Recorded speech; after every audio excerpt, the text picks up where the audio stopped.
We're ripping and rolling. Hey, we're back. How you doing? Look out! It's only me. Hey, ho! It's only me. It's only the Kimmer Show podcast.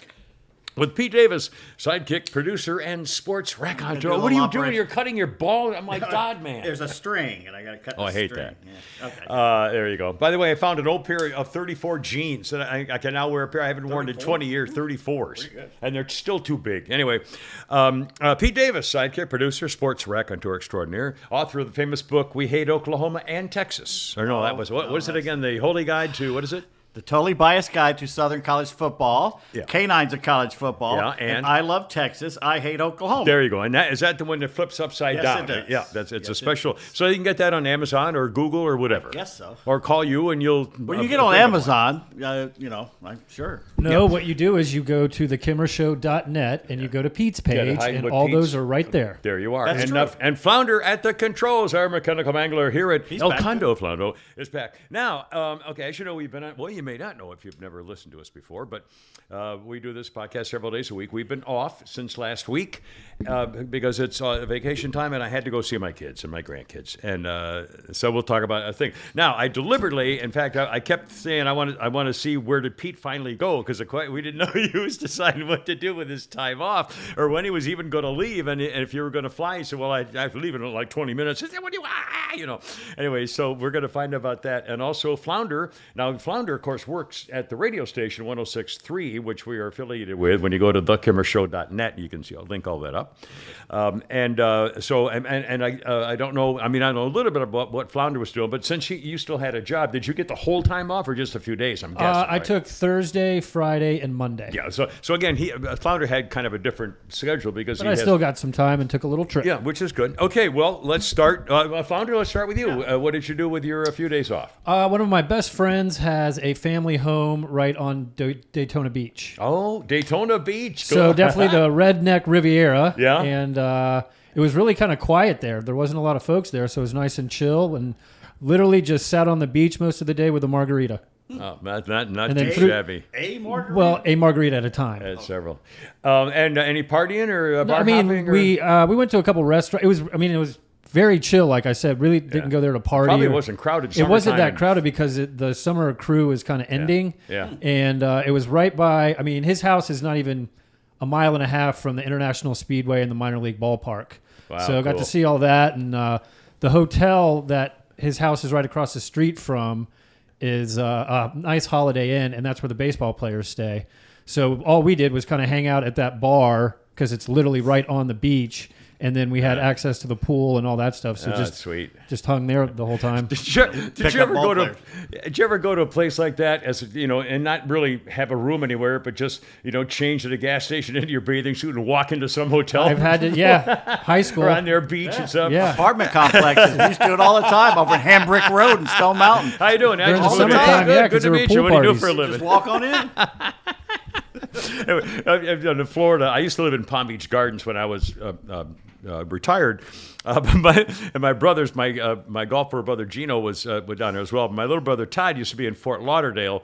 And he finally had to leave because he got caught banging a gangster's girlfriend, and they chased him out of town. Apparently, like 3 guys caught him in an alley or something. A gun ball. You got one warning, or you got. And he said, "Oh, I'm good.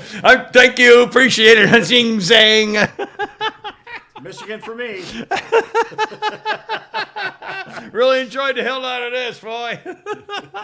I remember down in that part of Florida when they started cracking down on spring break, much like Atlanta cracked down on Freaknik. But remember, down in Florida, even well before that, they started making it miserable for because the merchants ended up repairing more things for damage than they did with anyway.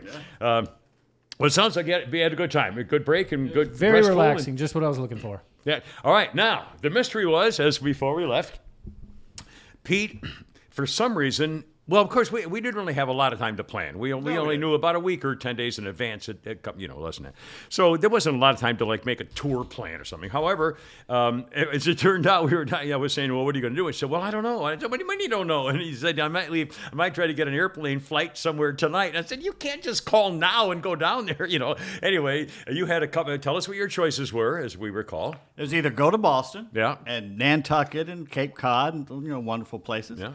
Do the little tour there and do my research for one of my books that I need to do. Yeah. Or rent a car, drive up to Cincinnati, and drive down the Ohio, Mississippi rivers to New Orleans and do research for that same book. Or go to Florida and just hang out on the beach. Yeah. Now, why would you not drive your own car to go to Cincinnati and back? Because Put of Joe mileage on Biden's it? America. Yeah. Because he screwed up everything, and the supply chain's still screwed up. I usually get my car overhauled Oh my God! every Are you July. still working for the engine thing? No, Because- well, it's the oil change Yeah. and tires and stuff like that. I usually Routine. get every July. And then I can take off like I did last year to, Yeah. Cape Hatteras and the Outer Banks and do a nice. That's why I got the car, to make these long drives. Well, they couldn't do it in July because everything's backed up. So I have to wait till September 2nd, which means my August road trip was canceled. Oh, you should have Because taken of Joe mine. Biden. I would have given you my no, car. No, that's the reason I got the car, is to drive that car on trips. Yeah, but you To would have drive had that a lot car. more fun with my car than you would with a freaking No, Reynolds. I would have to stop it every 15 miles to put gas in. I have to put gas in the Hey, when damn I thing. fill up my tank, it says 192 to empty. Oh my God! 192. I can literally drive to the Mississippi River on Yeah, a tank. But anyway. 192. So I got screwed there, and I'm thinking, okay, I hate the airport right now. Yeah. The only way I want to believe me. basically the highlight, the first day. Oh, you didn't even say what you did yet. Well, the first day I went to Ace Hardware. All right. There's First day nothing of our like this- vacation, you went to yeah, Ace first Hardware. day. And what did you do at I Ace tell you Hardware? what, there's nothing like the smell of a good hardware store. I'm telling you. I used to love to go to my yeah. my father was not only kind of a part-time builder carpenter guy. My father-in-law, my favorite ex-wife's father, was used to go to the hardware store every Saturday. He was one of those guys, and his buddies, and they'd show up and they'd help customers. Oh no, you want the Phillips head there. I mean, they were all just part-time helpers, and it was the sweetest, most old-fashioned Norman Rockwell slice of America you could get, is going to the hardware store and watching my father-in-law helping customers who didn't know what the crap they were doing. Anyway, I used to work at Ace, and I didn't know what the crap I was doing. People would ask me a question, I'd sit there and, I don't know. I went to Lowe's and found out the same thing. Anyway, I'm sorry, go ahead. But it always smells like the oil that we would put on the metal tubing when we cut the tubing. To make the where you do it, where you can wrap the tape around everything. You had to do the spirals in them, and we would cut those. So it always smells like that metal and that liquid we put on it, the grease. It just smells like hardware it's just a stores. smell. It brings me back. It does. To being fired on Christmas Eve from Ace Hardware. But anyway, that's all I know. Hello. So and then the second highlight of the 9 days we were off, or however long we were off, Oh my God. was Hold on, every that was the few highlight. every few years I say, you know what, I'm going to go to Olive Garden. So I went to Olive Garden and got You've takeout. always wanted to go. They're very friendly, and I got. Have you ever been there? Was this a Oh thing? yeah, every few okay. years you got to go to Olive But Garden. you're thinking you had a hankering, and by God, you satisfied what you really wanted. So that's two things you really wanted to do. All it's right, not real that's good. Italian food, but there's a pretty good Well, it's fettuccine it's all Alfredo. right. Yeah. And a pretty good service and great salad. So I went there. yeah. Those are basically the Oh, two you can eat times I salad went there. out. Oh, you can have salad, am I right? And breadsticks. Something like I that. had people Olive serve Garden Lotto. last night for dinner. What's that? I had Olive Garden last night. There's one Are on you serious? Yeah, there's one on Holcomb Bridge. It's not the greatest Italian food, but it's not bad. What's and it's food? I it's mean- reasonable. It's cheap. There's a bar right there. I go there. Hey, I probably could go there open every up a 2 can weeks. of- People trash it all the time. I'm sorry. I could like open it. I'm not making this up. I could open Unlimited up a salad can. and breadsticks. I could open up a can of Chef Boyardee ravioli right now and that's heat good it up in a stuff. microwave and love it. I once love a their month. tomato sauce. I love the consistency of the filling is perfect. Ravioli? Chef Boyardee ravioli Oh, yeah? in I a love it. can. Beef and I'd ravioli. be thrilled. Yeah, absolutely. I get about once a month. I have that. Or the other beef and noodles. Well, all their stuff is great. And now the rest of it's kind Well, of. but it's really tomato. Anyway, sorry. So you went to Olive Garden. That's 2 out of 2. You're happy already. Those are basically the two times I left the apartment. Oh my! Because I hate going to the airport. Yeah, I know. And I'm thinking the only reason I'm going to the airport in the rest of my life is if there's an emergency or I'm going to Europe. that makes it worth it. Yeah. But it's not worth it just to fly up to Boston. I wanted to drive up to Boston. I Yeah. had plenty of time to drive up there, do what I wanted to do, go take the ferry to Nantucket, go up and down, do whatever I wanted to do. Which is funny. A friend of mine was actually up there in Cape Cod. I would have been able to meet him when I was I'll up be there. But damned. anyway. And then the other thing, I didn't want to rent a car. When I have a perfectly good car sitting there that I want to drive, Yeah. I don't drive a damn rental Yeah. car. And part of the problem not going to Boston, I wasn't completely ready with all my notes ready to do my research. I need to have a few more weeks. Then you putting would that have felt together. rushed or Yeah, I felt rushed. You don't want to be rushed Yeah. or something like Yeah. that. So, and then I'm thinking, well, I could drive to Florida. I go, no, I can't drive to Florida because I don't want to rent a effing rental car. Oh, man. For no reason. Oh, So I that basically, sucks. no, it didn't suck because I got a lot of writing done. I got a lot of watching, catching up Well, on a then lot of that's shows good. I did. I basically, did a lot of walking, the 3 W's, and I just relaxed for a week. And every day I got up going, God, what have I got to do today? I don't have shit to do. It's kind of nice to. And I basically would just, basically stay up all night watching Resident Alien reruns and stuff like that. And then I'd go sleep during the day and just realize I don't have to be anywhere today. Go down that's- to the pool, just hang out. Did you actually go to the pool? I walked down there and walked around it. I looked at The the thing girls. is, it's weird with the kids back in school. It's eerily quiet, and there's even Yeah. the chicks aren't showing up there anymore. It's like everybody's going, "Okay, the pool's over." Well, have you Why is noticed- the pool over? It's only August. But it's gotten a little cooler the past couple days. Well, it was cool for most of the week. I turned the air conditioner I off. heard and about it was the rain. Nice. It rained, but it was in the 70s every day. It was Yeah. wonderful. Yeah. One thing I did do, I forgot to mention, I went to Buc-ee's. Really? Oh, Buc-ee's. Which one? Now in I've heard- Calhoun? There's a bunch of them. When you go to Florida, Florida. Florida, we passed probably 6 or 7. Yeah, What'd you I think? That's true. Very overraid. Really? I mean, it's The barbecue's good. Yeah, the barbecue is delicious. Also, I had their burrito breakfast thing. 'cause It was okay. It was not okay. a big their fan biscuits of- aren't. Their biscuits are pretty good for a gas station. The muffins are good. They're really good, but everything else. I mean, it was Did you go in the bathroom? really nice. Oh my God! Really It's nice. a Roman bath. It Now, really is. I I mean, assume you drove to Florida. I rode shotgun the whole way. Did you take the Turnpike or I-75? 75. Oh, the see, most. there That you is go. the I didn't most. have a thing on the car. That is the most boring drive going down 75 know. for 5.5 to 6 that hours. and I-20 to Columbia, South Yes, Carolina. Those yes. are the two Yeah, worst yeah, drives. Yeah, I did that trip a lot because when I was courting my final wife, I used to drive to New Orleans every weekend. Yeah. Drive every Friday and then drive back every Sunday. And I knew all the truck stops. I mean, talk about my car just did its own thing. So basically, you had And rested the other up thing and that drove. was really cool is Yeah. I still can't sleep in. Like even when I was there, Oh, I woke you'll up. never. And the coolest thing was I got up. I finally would get out of bed like around 6:30, and I would go watch sunrise. It was Yeah. beautiful. Little bakery and just watching the Yeah. sunset right at the ocean. It was My great. my radio job here at the station where I did the morning show with Skinny Bobby Harper. I used to get up at 10 after 2 and would get there by 3. On weekends, I would sleep in until around 3:30, quarter of 4. And the paper wasn't even there yet I couldn't even read the Sunday paper for an hour because I got up before the paper. It was it was miserable. I mean, I took 10 years off my life because anyway, whatever. But yeah, you'll have your body has adjust to it. Good thing for work, but it's not good thing for your personal situation. Anyway, well, I shall. By the way, just for the record, I don't know whether. Well, of course, you didn't see this message because you don't look at the podcast Facebook page, but I do. I posted on it.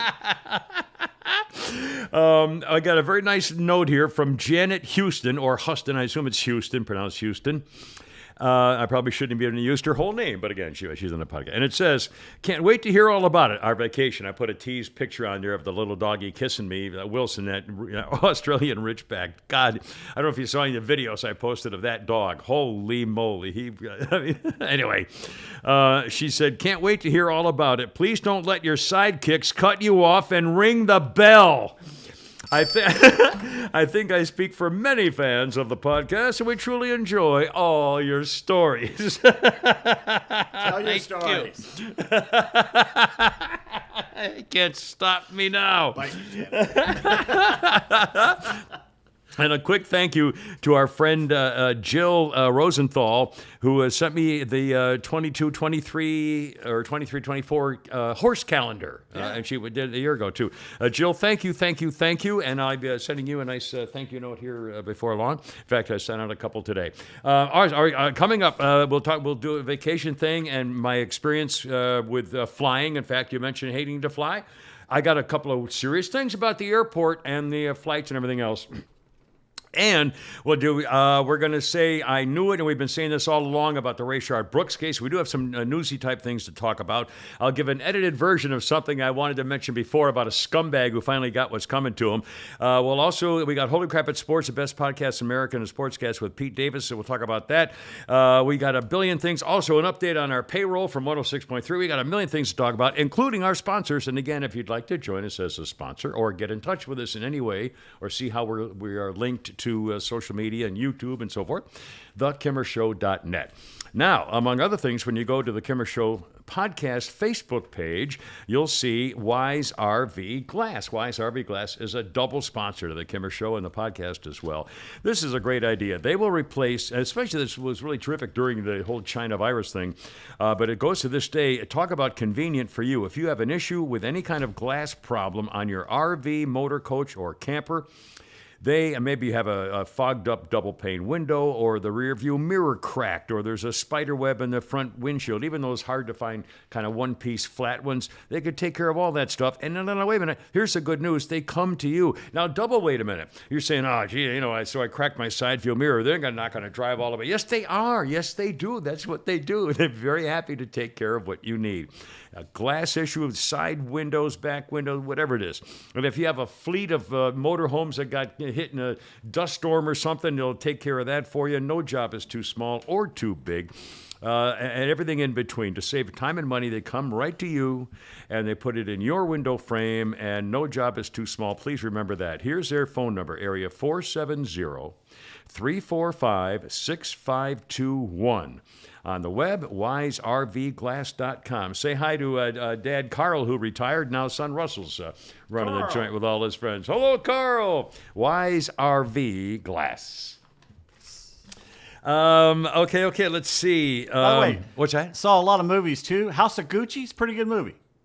House of Gucci. I think I saw a preview for that. Lady Is that Gaga. only Netflix or Lady something? Gaga's a pretty good actress in that. I don't know I'm why telling I don't like you her. would like her in this. You'd like her in this. They actually make her look sexy at times. I It's don't know weird. why I don't like her. I guess because she wore a meat I dress know. once. You know what I mean? Was She's stupid at freaky first, and but kind of now she's an actress mainly, and creepy she's pretty or good something. Yeah. Adam Driver's in it. It's about the craziness of the Gucci family and Italy and everything. It's pretty good.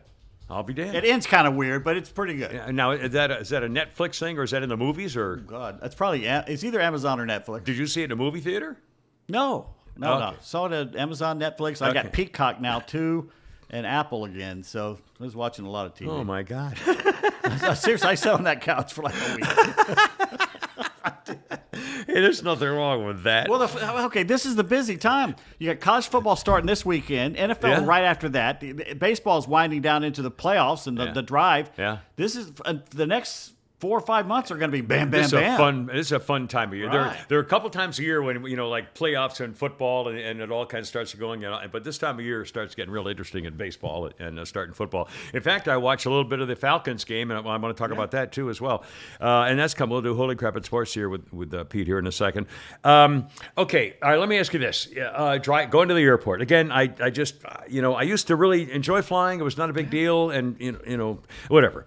Okay, we all know things have changed, and I've been relying. We were talking about all the flights have been canceled and all the problems and the idiot transportation secretary and so forth. And I've always thought, and that's why I made when I got Jennifer to fly here, she wanted to go in Southwest, and I said, "You're not flying Southwest, you're flying Delta because they pretty much have everything under control."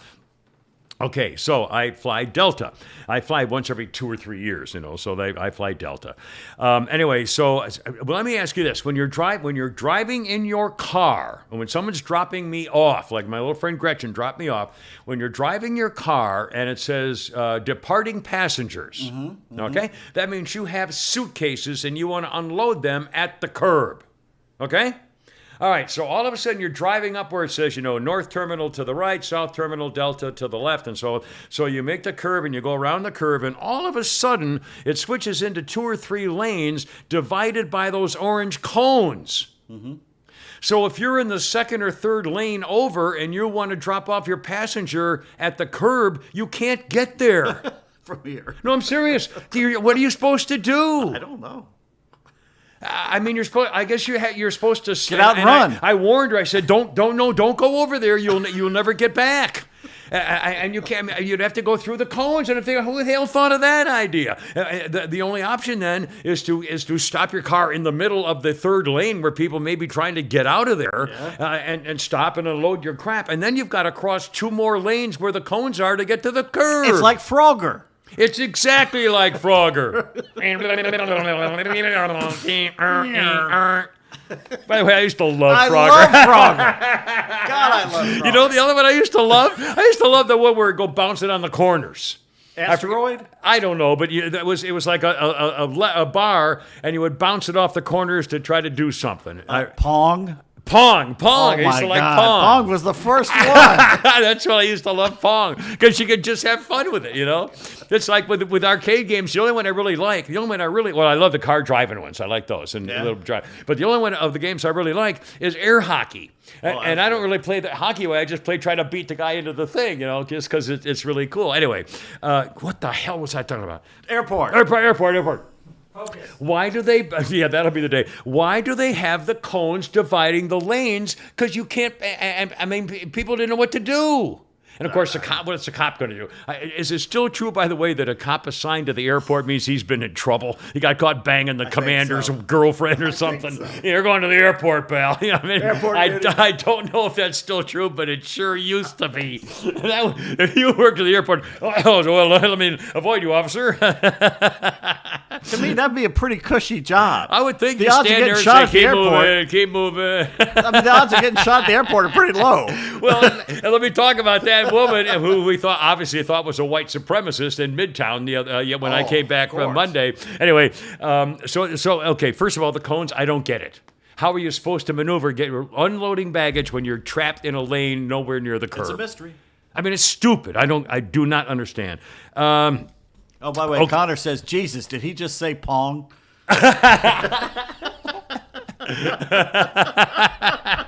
It's so old, I didn't even remember the name of it. It's the first game. I used to love it. I did. And the faster you go, it's pretty cool. No, you could go really fast. Couldn't you really go really fast? Yeah. It took a year. And a smaller board and a bigger line or whatever it is. We harangued our father for a year before he got it. See? And to set it up, you had to literally turn the entire TV off, turn it around, and rewire it to get it to work. It was the old days are not. Anyway, yes, I said Pong. Actually, Pete did. Okay, so that's the first thing about going to the airport. It was just so stupid. Same thing with pickup, by the way. When you're arriving passengers, if you want to pick somebody up, he's got his bags at the baggage claim, and you walk outside, and all of a sudden there's 3 lanes divided by cones. I think they had to do it. It's the world's busiest airport. They had to do something. You can't just have one lane anymore. Well, I mean, honestly, we were chaos. Kids. When we were kids and we picked our dad up at the airport, you literally pulled up to a building, you let him out, and he walked into the building. On the other side of the building, he got on the plane. Right. I remember that. I used to walk on the tarmac and up the stairs on planes. Well, you still do that in San Diego. Yeah. Oh, my God. Anyway, so I just don't get any of that. But the same thing, picking up a baggage claim, you better get in the right lane or you're going to get stuck. And then good luck getting out. Anyway, okay, I made a note here. I made a note about stuff. Also, by the way, there was no mask mandate anywhere. I was not wearing them. Most people, I saw masks, but there was not any kind of a mask mandate. Denver either? Wow. Either one. Which I thought was kind of surprising. Hold on, I'm going to knock off things. Yes, by the way, there was a curbside check-in. And so I took my bags up to right there at the curb, and the Delta guy, and he took care of it, put them on, gave them the bing, bong, boom, and then you go right to security. Now, security. You flew Delta, and still Spirit Airlines managed to lose your bags. Right. Okay. So I get, and it's pretty crowded. I mean, it's they're long lines. They're just long lines. What time of day? This was, I think I left at 1:30, quarter to 2, something like that, middle of the day. Fairly crowded, not hideous, but crowded and slow going. Yes, you have to take off your shoes still. Yes, you have to take off your freaking belt still. I mean, this is such bullshit, by the way. I mean, come on, you're freaking killing me. And you all go through the thing where you hold your hands up and it goes through the circular thing to get secure. You've never done that? Oh my! Well, wait till you see this. I haven't flown in 9 years. Well, no, you get in. You get in line. You take off your belt and your shoes. And by the way, I was wearing my tight cowboy boots, and I couldn't get my right boot off by using my foot to try to kick it off because my sock was. I had just polished the boots, and the boots were so slippery, my sock wouldn't get any traction. So I swear to God, I'm not making this up. I had to sit down. I was going in a circle like a freaking dog trying to get my like, oh, that's it. And the line wasn't going anywhere. I literally sat on the ground. I sat on the floor and pulled my boot off and I said, ladies and gentlemen, I'm sorry you had to see that. And they started laughing. And of course, I had 2 different socks on, which I always do. Anyway, so that was fairly cool. Anyway, so you put that in little buckets and you get through. Then you go through. You get into this circular tube. It's a tube. It's like, beam me up, Scotty. And you stand in the yellow footprints and you put your arms over your head. You clasp your hands together over your head and don't move. And by the way, you can't have anything in your pocket. No handkerchief, no Kleenex, no nothing. You have nothing in your pockets. Put your hands over your head, and the machine goes around you. And you're done, and they say, walk out, please. And I walk out, please. They said, stand over here, sir, for extra screening. And I said, what? I said, what the hell? I said, you've got to be. And he said, yes, well, the machine alerted to my crotch. And so the guy said, I need your permission to, rub my hands along your balls or whatever. And I said, you got to be kidding me. Sir, would it be okay if I give you a hand job right now? I said, hey, don't touch me, bro. Don't tase me, bro. Remember that guy? Don't tase me, bro. Anyway, so I said, you've got to be kidding. I said, why does this happen to me every freaking time? It happened to me the last time I flew out of Atlanta. Anyway, all right, so I'm standing, and it comes over, and he starts rubbing my front and rubbing my back, and I said, come on, I said, what do you do? I said, come on, man, you kidding me? And he said, you have to hold out your pants by the loops so I can make sure there's nothing inside your pants. And I said, you got it. I said, this is outrageous. And by then, the manager's coming over, which is why I started raising my voice.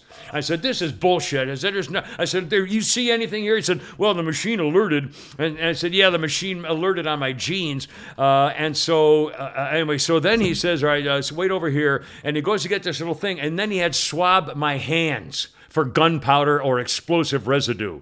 Yeah.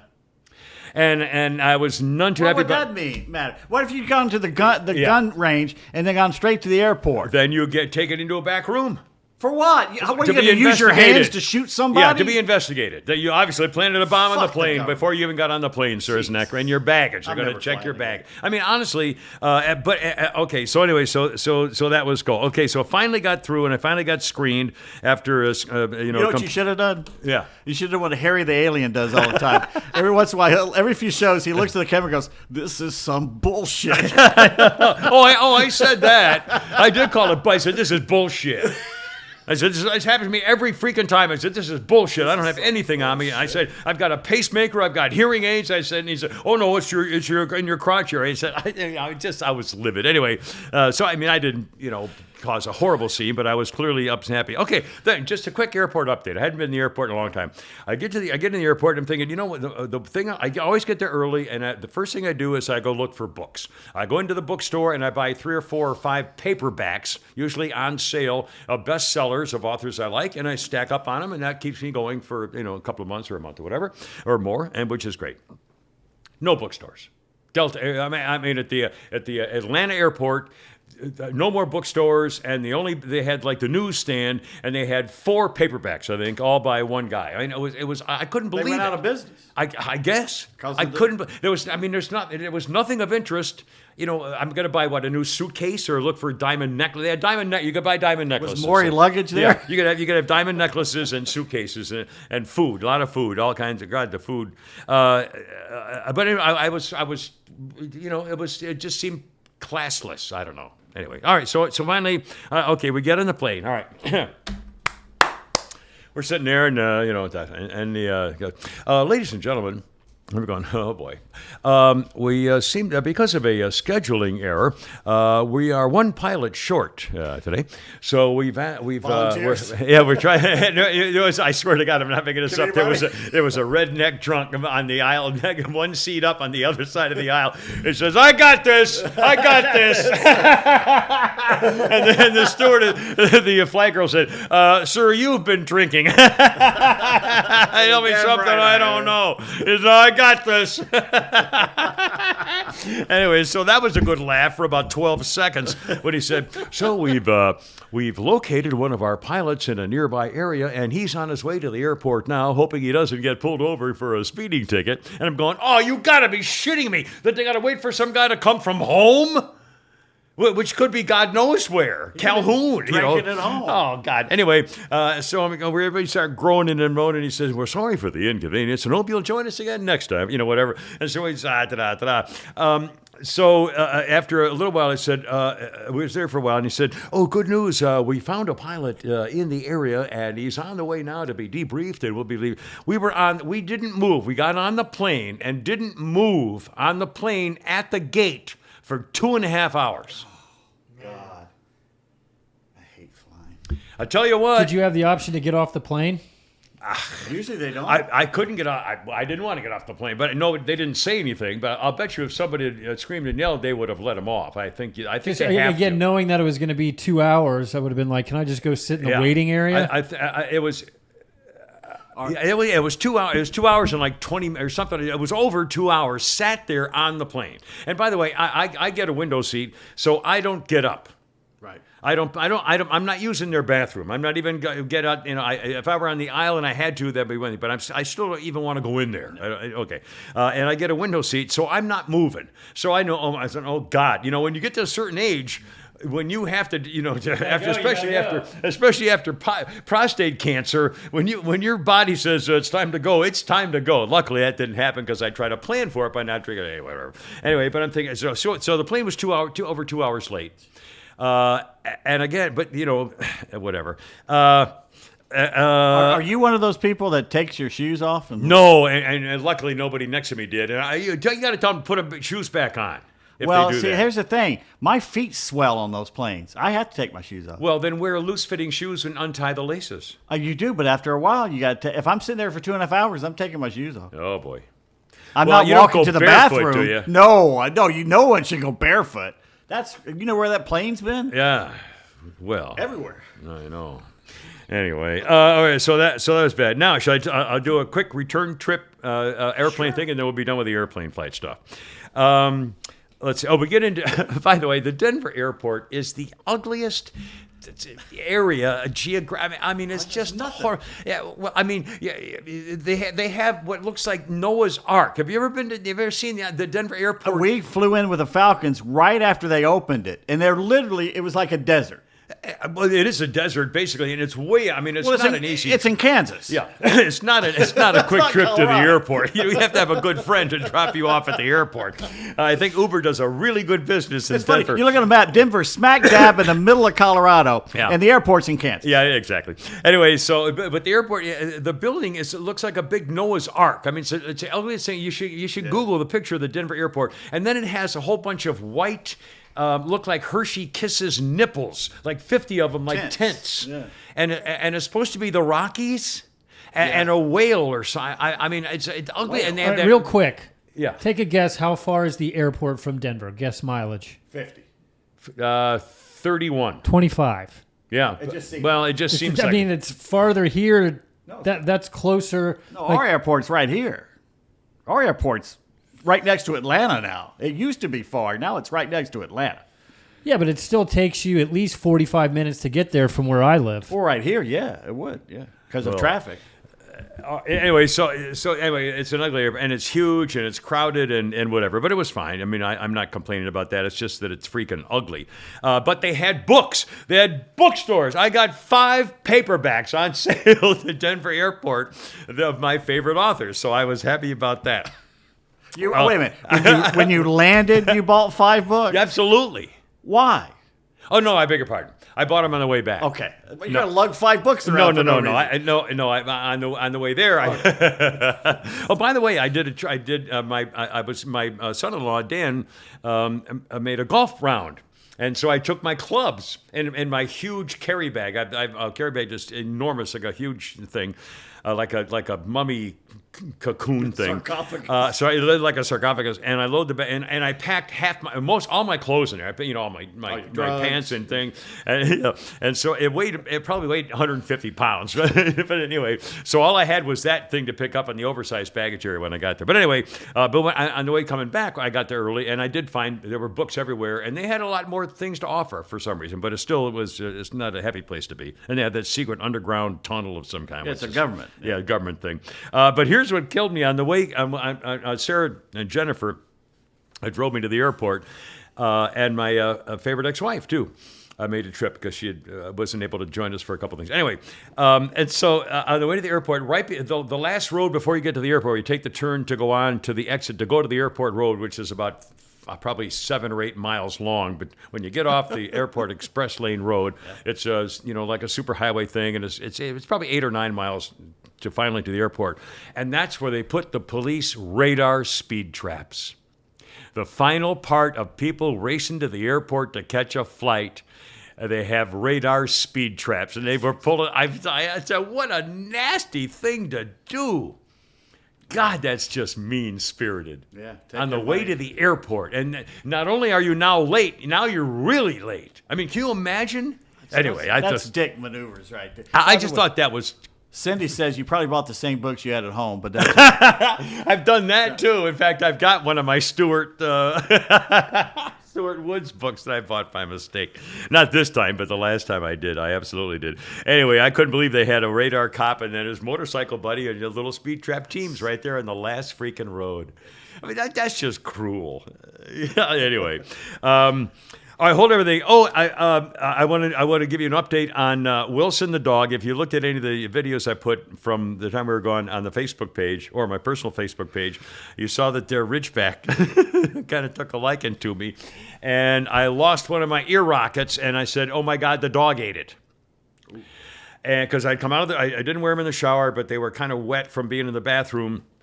I was in the kids' bathroom, and I kept the door closed, so it was kind of humid. And so I took my ear rockets off, put them in a towel to make sure they were dry, and I took them into the bedroom next door and opened them up, and there was only one there, and I saw the dog there, and I thought, oh, my God, Wilson ate my hearing aid. And, of course, it's got a battery in it. So immediately I'm saying, oh, my God, a dog eating a battery, that can't be good. He's going to poop it. So we called the vet, and he said...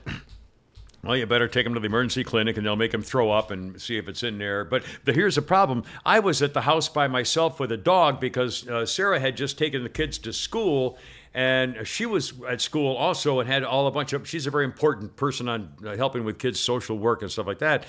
And Dan was gone. He's a lawyer, so he was at his thing. So I'm by myself with a dog, and I'm saying, okay, I don't have a car, and the dog's here. And I said, and so Sarah said, well, I'll come home and take him to the vet. And I said, well, anyway. So she had to leave work. We took Wilson to the vet and we did a vet call. They took him in, gave him shots, made him all crazy and throw up, and he's going to throw up for a couple hours. But it wasn't in there, so we're thinking, oh God, it may be in his intestine already because it had been an hour and a half or 2, and then he said, "Well," and he said, "Well, we can do an X-ray." She said, "No, let's see that." So we kind of just left after that, and that was scared the crap. And I thought, "Oh my God, the last thing, you know what I mean?" Your daughter's thinking? Yeah. I'd leave him home for 1 second. I know. All I'm licking his face. What could go wrong? This dog loved me. I mean, if you see the video of this dog, just was all over me the whole time. He would not leave me alone. I loved it. It was great. Anyway, so then the next day, Molly found, my granddaughter 8, found the earring by the trash can in the bathroom. Oh, it's another billfold situation. So it was either that or he took it but didn't eat it, because dogs will do that where they'll put something. Blame the dog. He does it before. No, well, anyway, so it may well be that it was totally my error, and he had nothing to do with anything, and I made him go through all of that. The poor dog. Anyways, Oh, my I'm God. just telling you. I'm just telling you. I hate to break. This is almost as bad as the possum incident. But I mean, luckily he did. I mean, he was fine, and we're still, I mean, everything was he okay. hates you now. No, everything was okay. Son of a bitch. By the way, Kimmer torturing a dog, brought to you by Atlanta Custom Closets. ClosetPro.net. 404-255-0589 is the number to call. 404-255-0589 if you want a custom closet. Atlanta Custom Closets.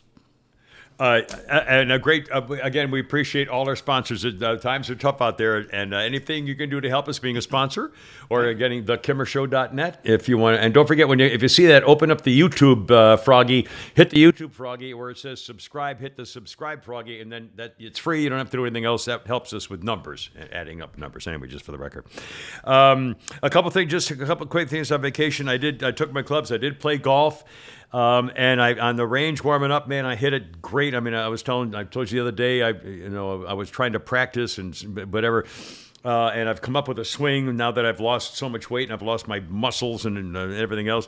And it lasted for a little while, but then I realized I'm playing, and Dan, my son-in-law, has really gotten good. I mean, the last year and a half, he's gone from shooting 88 to shooting 78 and long. He hit a couple of 300-yard drives off the. It's Colorado. Everybody hits it. 300. Well, I mean, but I used to outdrive him easy, 3 or 4 years ago when I was a 2 handicap. When I was retired in Florida, I was basically a scratch to a 2 handicap because I played every day and practice and everything. So, but I didn't really play for 9 years when I came back to work in 2013 because I had Jack then. And I stopped playing golf on the weekends. Anyway, so we played for a while, and I played like crap. I mean, I hit some good shots and stuff, but I couldn't keep my spine angle. My golf muscles weren't. You know what I mean? It was just the first time I can remember in my adult life playing with a foursome for 18 holes, I was pretty much the shortest driver every time. And my ego, I mean, they outdrove a couple, even the 2 other guys who were probably in their 60s, and Dan, who's 40, 45, and even they were outdriving me by 20, 30, 40 yards, and even when I hit it well. And I'm thinking, I can't do this. I cannot. Time to sell the clubs. Yeah. My ego won't let me. I mean, it's not fun unless I played from like the ladies, the old man silver tees when you get to be 70. Old man silver tees? And now, I'm almost 80, so I ought to be able to. Yeah. Right, I know, but you got to also remember that you've lost 30 pounds. Yeah, I have no. And you're going to get that back. So don't. I'm hoping to try to get my muscle tone back, and everything else. And again, what's funny, I saw the video of me that my daughter Jennifer took of me hitting the ball. We went to Top Golf the day after that. We played golf Saturday and went to Top Golf on Sunday because the family goes there to have fun. The kids do. And I put that video on there. And boy, that Brady, who's 11, I mean, I was with him when he had his first 2 natural birdies from the ladies' tee at the country club course when he was 8. Hit it on the green and sank a putt twice from 100 and something. Yeah. Anyway, so we put that video on too. But it was a video of me taking a golf swing, and it wasn't a bad swing, but it looked like it was half speed. I mean, I got nothing. So anyway, I said that may be my last round ever. I will see. But it was. Don't let your ego stop you from playing golf. Well, if it does, it'll be my ego that I'm not going to. I shot 89. I shot an 89. I haven't shot an 89 since I was 13. Anyway, which is, I mean, I'm not saying all you 89 shooters are a lot of people would kill to shoot an 89. I've never seen it. I would kill to shoot a fucking 89. Well, I shot 47, 42, and the back, I should have shot 36 on the back. But anyway, I've never seen the end of a round. Usually me and whoever I was with. Barkeep. The Jaeger girl would come around, and then it all became fuzzy. But we had a lot of fun. Brady, I got him to tell his mother what he wanted for his birthday, which is next month. And we found out, so I bought him his push scooter that he wanted, one of those fancy ones that they do. It's the skateboard on wheels, the push scooter. You have a handlebar. All skateboards are on wheels. Well, no, it's got a handlebar on it. It's a skateboard with a big stick handle. A scooter. A scooter, yeah. Push. That's what I said. Push scooter. It's got a motor on it? No. The push scooter. That you push one foot and then hop on. I remember I was living with a girl, and it was the big fad. Yeah. And about 25 years ago, and I got one for each of us, and we literally got on it once. Yeah, well, it's a big fad again now, and they have a skate park at her place. And so I bought him a push scooter. Yeah, I've had one of those. And we went to the skate park, and he did his. They go through bowls now. You can go down. Ever seen a skateboard park like Yeah. they do in the Olympic? Well, they have those for push scooter. They can go on those too, and that's what he and his buddies met. They're We fun drove- when you're like under 20. Right. Well, he's 11, so Yeah. and so, but he was thrilled because he picked out what he wanted, and I got him custom handlebar grips, and So spin on 'em. yeah, absolutely. So that was a thrill. Gramps that's what grandfathers are for. They call me Gramps. Let's see. Okay. So we had a great time, great trip. I can't wait to. People are saying, "How come you don't just move out there?" Well, we're trying to make a living. That's why. That's why. Unless you guys want to. Sooner you think. I may be living in their basement. He's got a man cave down there now. I may have to take that over. We can do Zoom from anywhere. We couldn't do a Zoom. It wouldn't work. What? We did it for almost 2 years. Yeah, No, we but didn't it's do not that. We it did it for would- like 6 months. Yeah, that's right. It was about Still, 6 months. It's not the way to do it. I can't. There's I people can't. all over the world who do it. I by know. Zoom. I mean, Well, but anyway. a lot of people do radio shows that way. Yeah, They're not in studios anymore. Yeah. Well, speaking of that, we'll talk about how some Apple employees are saying, "No, wait a minute. What's this new order about going back to work?" We'll get to that in a second. Joe Rogan, I went Yeah. through several rabbit holes over the last week, one and of Joe them. Rogan talking about TikTok. It's worse than you think. Really? Joe Rogan was like reading the terms because no one reads this. The terms that you sign. when They you get have on it. access to your entire phone. They're fine. Not only that, every keystroke. Yeah. Which means everything you write to anybody and everything you say, every app or website you go on, everything you enter into. Like, I'd like to see this on your website. They know because they have every keystroke. But then this is if what? No, I've never. If you sign the term, if you download TikTok, Which the I app, have not done. which Okay, I haven't, so and I never no, will, and you agree to the term. Everyone God, clicks have the thing, I- terms No, of you have agreement. not. No, you have not. You don't have TikTok. Because I don't know whether they put that in there when they give you a Even phone. if they did, you would have to literally go on there and hit the Oh, thank OK, which God. I know you haven't done. And that's the Okay. Chinese government. Yep. Everything every photo, Every video, video, every date in there, they have access to. Wow. everyone you talk And again, to. when he was reading the T's and C's, I was like, holy shit. I know. Wow. And everyone thinks, well, you're crazy, you're being stupid, you're being paranoid. No, I'm No, not. you're not being paranoid. Well, we know that it's the communist Chinese leadership is doing it. It's the but I didn't know military. that they had. See, that's why I don't use my. I don't trust tell you. anything. I get friend requests and I don't believe them. I know. Anyway, Well, that's just natural. well, of course, You did that 20 years and ago. I've lost all my old friends. I think for some reason. Well, if I say something, if one of my old long-time prep school friends from the '60s will post something, and there'll be 3 or 4 guys that I know from the '60s, all mutual friends will respond, and they'll say, and I'll respond to nothing. I came to the realization over the last week, too, that nobody really likes me. Everybody don't like me Nobody at all. likes me. I never. I'm going to just come to terms with just it. now. another, we do have some. Speaking of our help financially with trying to get the Kimber Show podcast to continue this ridiculous little enterprise, I heard from our friend Laura in payroll. Now, as you know, when you go to thekimmershow.net, you can see we are linked to the radio station Extra 106.3. And because of our linking our podcast to their system, they are paying us to be part of their system. And I will remark for you how we were doing back in March. They have a list of totals, and the total that they paid the Kimmer Show podcast, which is the 3 of us total, in March we split $53.24. April was a little bit better than that. In May, we got $80.99. In June, $97.37. And in July, $85.50. Well, we lost $12. Well, we weren't on the air for a week.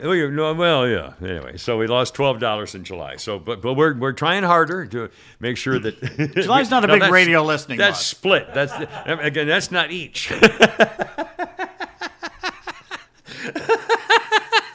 Oh crap! I thought it was each. Oh, you know what else I read over the weekend? Some tax experts saying, look, all you small businesses, you better get your affairs in order because they're coming for you. they're going to audit. Everybody's not only going to be audited at least once, you're going to be audited 2 or 3 times because they're starting to already hire the people to do it. Well, 87,000 with guns. Yeah. I mean, that's just freaking unbelievable. Not 87,000 people to put in schools with guns to Yeah. protect your children, Yeah. but to steal money from IRS people to look for And meanwhile, more this is the cash. same government that's printing all the money they want. So why do they need our taxes if they can just print money whenever they want? Unbelievable. By the way, we got a very nice message. Speaking of the people who are helping us with money and so forth, I got a very nice message and picture here from Mark, our buddy Mark, Mark Huffstetler, who was at the ball game with us in Rome. That's right. And if anybody sat right there and took all those pictures, really great guy, and a very understanding wife, apparently. Yeah, he said he was doing a PayPal. Until his wife thought it was some sort of a porn site or something, so he stopped going off the internet. But he sent me a picture of my 2 thank you notes for the same check that he sent. So, He's sending a cease and desist yeah, letter. Kimmer, save your time and money. Don't send a thank you note. Kimmer's response: I'll send you 2. That's right. He said, don't write a thank you note. Save your time. So I sent him 2 by mistake. And I wonder. I'll bet they're not the same writing though. Wait, do you have Asian women Well, doing no, it for you? I tried to write a little personal note in my I handwritten hope thank you so. note, and I hope it's not the same. I did the same words, like the auto pen or something. By the way, I just opened up a message from the Lewd Man. Used to be a radio listener back in the '90s. Yeah, I remember the Oh, here's what it says: "You okay, brother? Looking a little thin." I had another gentleman, I think James, said he saw one of your posts on Facebook and he says, I don't think he's doing well. He sounds like he's not doing well. Is he okay? And I remember looking at that and thinking, I don't know. Well, I mean, So I look I like. said, I told him, I'll ask him when I see him today. So were you doing all right? Oh yeah, I feel. I mean, physically. Well, in fact, since you asked, the one good news is I'm biting my tongue less. I got my teeth in. Remember last Wednesday? Oh, so last Wednesday. And it was still sore because they put the 3 implants in to screw it into my jaw at the time. So it's still sore and tender. And so I'm still kind of, up until yesterday, was still eating on kind of the left side of my mouth. And because of that, I've been biting my tongue. And I mean, I did it with Jennifer in Colorado. We were having lunch together on Friday. And I did it hard, and I was in agony right there at the restaurant, and I'm trying to, it was awful, awful, awful. And I keep doing it at the same freaking place. In fact, you can hear it right there. I can show you right now. I can show you. And so, but I haven't done it in a day, and I've learned the soreness is kind of going away. So I'm trying to do some slowly full mouth chewing. Can you believe this? Anyway, so it's still not fun to eat. I'm not eating a lot of snacks for kicks. It's no fun eating potato chips because it's just not. I don't know. But it's getting better. But it's all just an eating issue. And now, frankly, I don't have the urge to eat the way I used to, which was like a freaking wolf. Yeah, that's I good. just don't. Well, I'm still, because I got that. Yeah, your stomach shrank on that. Yeah. I got that, what do you call them? Crown. Crowns, yeah. And it's a little bigger than the normal tooth. Yeah. So I like at least once a week, I bite the hell out of my cheek. Your cheek, in the yeah, same I bite place. The cheek, I know. And you can see honestly, it's scarred, and I thought I cut it in freaking half. But anyway, so there's the scoop. Thank you, Joy. Joy just went on Patreon. Thank you, Joy. Oh, she did? Well, Joy, thank you. Patreon.com/Kimmer Show. And make sure you put down friends or family or whatever it is if there's a click for it, because it'll save money from a deduction or something or other. Anyway, thank you, Mark, and thank you, the Lewd Man. Lewd Man, I'm fine, man. I appreciate it. Doing good. Let's see. We got newsy stuff to talk about. Do you care about that for a minute? Yeah, why not? You want? Can I do one more thing? No. Oh, sorry, I can't. Okay, let me do. So this is kind of cool. When I came back to work in the 91 or something. No, that was a GSD. It was in the 80s. I came back to work in Atlanta when I came to work in the 80s. It was a radio station where I worked with Dave Folk. Yeah, I don't know if you remember that name, Dave Folk, one of the longtime radio guys. He worked with a guy named Sam, and they were famous for being the morning team of Sam and Dave on the news. Anyway, so I came in, and Dave and I were partners on doing the morning news. That's when I was telling you about getting up at 2 in the morning, getting work at 3. I was working with Dave Folk. And Miriam Moad and Skinny Bobby Harper and Kathy Fishman, the whole crew. Anyway, so I've known Dave for 40 years, whatever, 30 years, 40 years. And he was feeling kind of poorly. He's had a bunch of surgeries. But in terms of Dave, he's one of the nicest guys, one of the most wholesome, spiritual, friendly, giving, old-fashioned, good old country boys you'll ever meet. Good Just to give you a good guy. In fact, he looks and sounds like Wilford Brimley. We're going to get to the bottom. It kind of reminds you of that if you see him or do him. Anyway, he's a sweet guy and a wonderful guy and everything else. And he was feeling kind of poorly, and so we were all sending him wishes, and apparently he's doing a lot better. And just for fun, he sent something the other day, this kind of person he is, to remind people to be grateful. And he sent out this message the other day on my I think it was my personal Facebook page. And I shall read it for you to say, Dave, I'm glad you're feeling better. And this is the kind of guy he is. And I'm glad to keep in touch with the guy I knew back in the 80s. And here it goes. As a woman was walking her young son along the beach, a rogue wave slammed ashore and washed her son out to sea. "Oh, Lord," she cried, "please bring my son back to me." In a matter of 5 seconds, another huge rogue wave came ashore, and lo and behold, the boy was washed back to the beach, only wet and otherwise unharmed. The woman ran to embrace her son, checking him from head to toe. She suddenly stopped, turned her gaze to the sky, and said, "He had a hat on when he left." That may be one of the 72 best Jewish jokes of all time. I'm pretty sure Dave's not Jewish. He had a hat. Hey, my God. What, you couldn't bring the hat? Just a little hat. One lousy hat, come on. And I got... and Barry...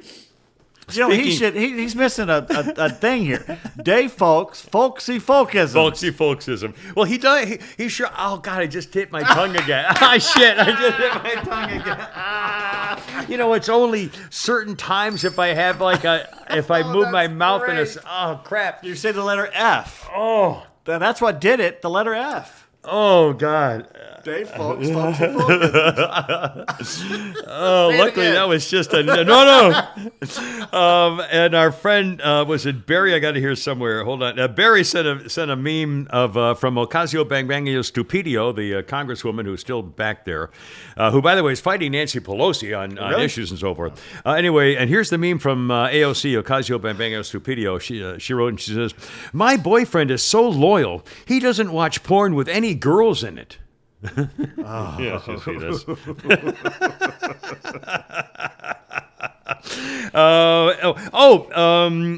Let's see. Bud. Oh, we got to find a Bud Williams thing on my back to staple videos. I got a note here. No, that's not it. Sorry. Hold on. I'm so sorry. I got a note here from Bud next to the last dog pick. All right, hold on. Kimmer looking for his phone here, brought to you by FarmhousePrintingCo.com right here in Sonoya. I got it. FarmhousePrintingCo.com with custom shirts and hats and signs and promotion items. No minimum order. Get 1 or 1,000. They don't care. They'll do it. No setup fees. And now with laser engraving. That is really hot. Not just literally, but figuratively. Laser engraving on cups, signs, tumblers, whatever you need. They do all the Kimmer Show T-shirts and Holy Crap at Sports T-shirts and Shannon Burke and anything you want. Your own photos you can put on T-shirts if you like. It's great for a family, for Thanksgiving coming up. I've got pictures now. One of the pictures I took on the trip was made a fake picture of Dan and me holding an invisible trophy, as though we won a trophy, holding it up like between us, but it's nothing there, just our hands empty. And I'm going to have that put on a coffee mug or something to send to him as a thank you for the golf. Put a huge tuna there or something. Well, no, it's going to be empty. It's the Kimmer's first annual Invisible Golf Championship, or see what I mean. But they'll do it at FarmhousePrintingCo.com. That's why I mentioned it. See, that's why I mentioned it. In fact, someone wrote, in fact, let me find it here since we're talking about it. This is perfect. We have a T-shirt idea. Oh, that's right. You mentioned something about a new T-shirt idea. T-shirt idea. One of them, aside from Give War a Chance, but, God, with what's going on now, any of the, Let's Go Brandon stuff or what the... All right, here we go. It's from Todd. Yeah. And he says, the win one for the Gipper. Yeah. He says, I heard this since you guys were talking about that. It's basically a T-shirt. It has a cheeseburger on the T-shirt. and it says buy one for the Kimmer, and it's basically a. What a great idea. Well, that is so nice. That's a great idea. We used to joke that we're asking you, excuse me. Yeah, all right. When I get I get the hiccups here almost every time. Have you noticed that? What do you do every time you come here that we give you? It's because I'm probably talking so fast. I'm getting air in my lungs because I'm not used to talk. And in fact, sure the other that's thing, it. when I'm not with you guys, I don't speak. I mean, I talk to don't myself talk to yourself? out loud. I talk to do. myself all the time. I catch myself doing I find that. myself. Actually, I put the closed caption on when I watch a TV show, and I try and guess what they're going to say before they do it. I'm pretty good at it. I used to drive my girlfriends crazy. Well, how do you know what they're going to say next? Because it's predictable. Yeah, That's I'm not that much of a psycho. No, I just start talking about, what the hell you do, idiot? If you had done this, you'd still be in the mud. That's why you need a cat or a dog, because you can always say, well, I'm talking to the cat I or the know. dog. After all the videos I put on of Wilson the dog, and this, You people almost say, killed you've that poor got to dog." get a dog. You have to get. I can't. There's no way I can have a dog. cat. And they say, you got to get another horse. There's no way. You know how expensive horses are. I know. Anyway, but speaking of the videos, I put a lot of videos on there, and you can see, in fact, still today, I have at least 3 Band-Aids on my arms. And the reason I have Band-Aids on my arms is because, of course, I take medicine to get my blood thin, so I bruise easily, as most older people do when they take blood thinners. The problem with bruising easily is that it doesn't take much to start you to have a little spot of blood for getting a cut easily. And the dog has the dog claws, and so he was jumping up and down on me, and every time he does, I get a little pop thing and get things. So I put Band-Aids on me, and so you can see him on the podcast Facebook page videos that I sent in the last few days. And I got a very nice note here from Bud Williams. I did not know this. It says, Kimmer, fun fact, Les Nesman from WKRP always had a Band-Aid on some part of his body. Yep. LOL. I don't think I ever remember or saw that or knew that or Didn't see remembered that? it. It used to drive me crazy because it just was weird. I don't know. I don't think they ever explained it. And I'm trying to remember. I never really watched that show very much. I don't know show. why. It was a good Oh, it was a really good show. It was more fun after it was off than if I saw it on the whatever channels. Anyway. So I thought that was pretty cool. Let's see. I do have newsy stuff. Can I do like 1 or 2 more personal things here at all? Real quick, breaking news. Go ahead. Biden announced The student loan. What did he say? So it's announced that Today is Wednesday, the 24th of August, and it was when Potato Head was supposed to announce his forgiveness of some student bribe. loan. Yeah, it's a bribe for and votes. It's up to $20,000. 20. Oh, by the way, that's illegal. There's no way he will legally be able to just say, I the president, going to forgive Nancy your federal Pelosi loans. said that in 2021, and there's Right. a video of it. I have Yeah. it, and if I can get it ready. So if you people who did the right thing and saved up and worked hard and scrimped and didn't go on vacations or buy crazy stuff Right. to pay off their student loans are getting screwed. Well, truck drivers, plumbers, people went to trade schools. Not only that. Okay, first of all, the issue is it's clearly a bribe. But the thing that kills me is that the people who went to college, by definition, were assuming that they would not only benefit from it, but would make more money. The people who have college degrees are higher in the salary categories than people who don't, or at least used to be. But when you go to college, that is your expectation, that is your goal. So if you happen to major in museum history or something, and you Gender can't find a studies. freaking art history or whatever, a gender study, women's studies or African American studies, what are you going to do with it? So, then you can't complain if you can't get a job. Everybody knew this. By the way, colleges have been overcharging people for a very long time. And why did it start? Yeah. Because the Democrats got the laws passed that said the government would back up the loans. That's right. In fact, there are people now who are realizing because of this. In fact, I heard a guy yesterday who said that his daughter was applying for college loan, was applying at colleges, and she actually had an administrator say, "Well, I know you could be eligible for a couple of scholarships," but he said, "Frankly, you really should take out a college loan because the chances are you'll never have to pay it back." So the colleges are encouraging It was a this kind of scam. stuff. It was because they were in with it with the government. It was a Right. scam from the beginning. Right. The tuition skyrocketed Right. after that. But again, and overall, as you mentioned, why is it that a mechanic or a shoe salesman or a high school dropout who had to support the family, or the million other people who never even had a chance in a million years to go to college, let alone let's bring race into it, because the NAACP already has all those black people who have said to themselves, we never had a chance to go to college. Nobody was going to let us now go we to have to college. pay for these And little now white I'm little now I'm shits? working at Kmart. I'm a greeter at Kmart. I'm a 59-year-old black guy working as a greeter at Walmart and making $18,000 a year, and you, or whatever it is, you have to pay tax, and you have to pay taxes for some college kid who's not going to pay his loan back. I went to Smith and studied lesbian genderism and something. And by the way, if you're married, the two of you together, it can be $250,000 is the limit where you don't have to pay it back. If you make $250,000, you don't have to pay back that, what now is $20,000? There's no way they're going to get away with that. And while we're talking about this, well, let's keep going. What really bothers me is okay, what is the goal? The goal by the president or the party in charge, the White House, the goal of the White House is to make it easier financially for a certain category of Americans, those who went to college and can't afford to pay back their loans. If you want to make it easier for a category of Americans financially, then how about people who have car loans? If you want to really help people, how about saying all you people with car loans, we're going to take 10% right off the top. You don't have to pay back. How about people with house loans? How about people with apartment loans? How about people with leases? I mean, my God, why would you go to college loans first? College graduates or college students are supposed to be able to make more money. So why would you help the people who make more money? What they should do is say, all right, all you people who make less than $50,000 a year and have a car note, we'll take care of those notes. I can see that. I mean, I could see that more than giving a break to people who are the elite.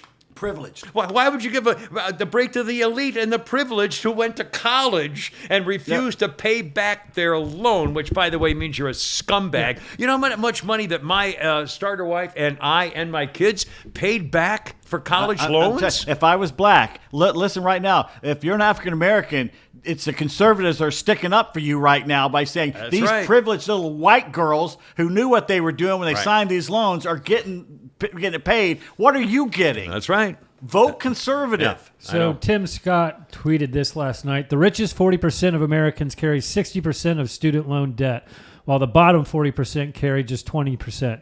Biden's plan to cancel student loan debt is a handout to the wealthy, period. Yes. And by the way, that was when we thought it was $10,000. So now it's $20,000? It's a pure bribe. It's what's his face? What was the guy, the French guy who toured to Tocqueville? Oh, yeah. Who there you go. basically said the republic will last until the people realize that they can basically steal money from other people and give it to themselves. Honestly, the balls of these people. They're stealing this money. We don't have this money. This money doesn't exist. And by the way, when we thought it was $10,000, in fact, I have an article in here somewhere which I don't really need to read right now because we're doing this right now. But one of the points in the article I wanted to bring out was when you actually make it into the future, because it doesn't last for one time, and this goes on for it'll be $500 billion. To take care. Or no, was it 50 billion? It was billions and billions. Well, I should look it up because I had it here. While I'm at it, if you'll forgive me, I have it right here. This whole money thing, it's all a joke. Biden loans. The student loan for $10,000 forgiveness program. Americans are poised to foot a nearly $300 billion deal expected to announce Wednesday to forgive thousands when they extend the payments. The one-time forgiveness of $10,000 for borrowers make less than $125,000 will cost $300 billion for taxpayers, because if the program's continued over the standard 10-year window, $300 billion for kids who went to college.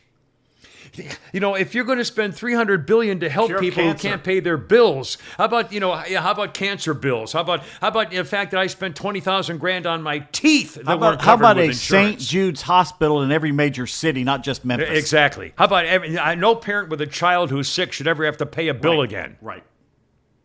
I mean, my God, this is just out freaking rageous. Absolutely out freaking rageous. And again, and that was only when it was $10,000, not $20,000.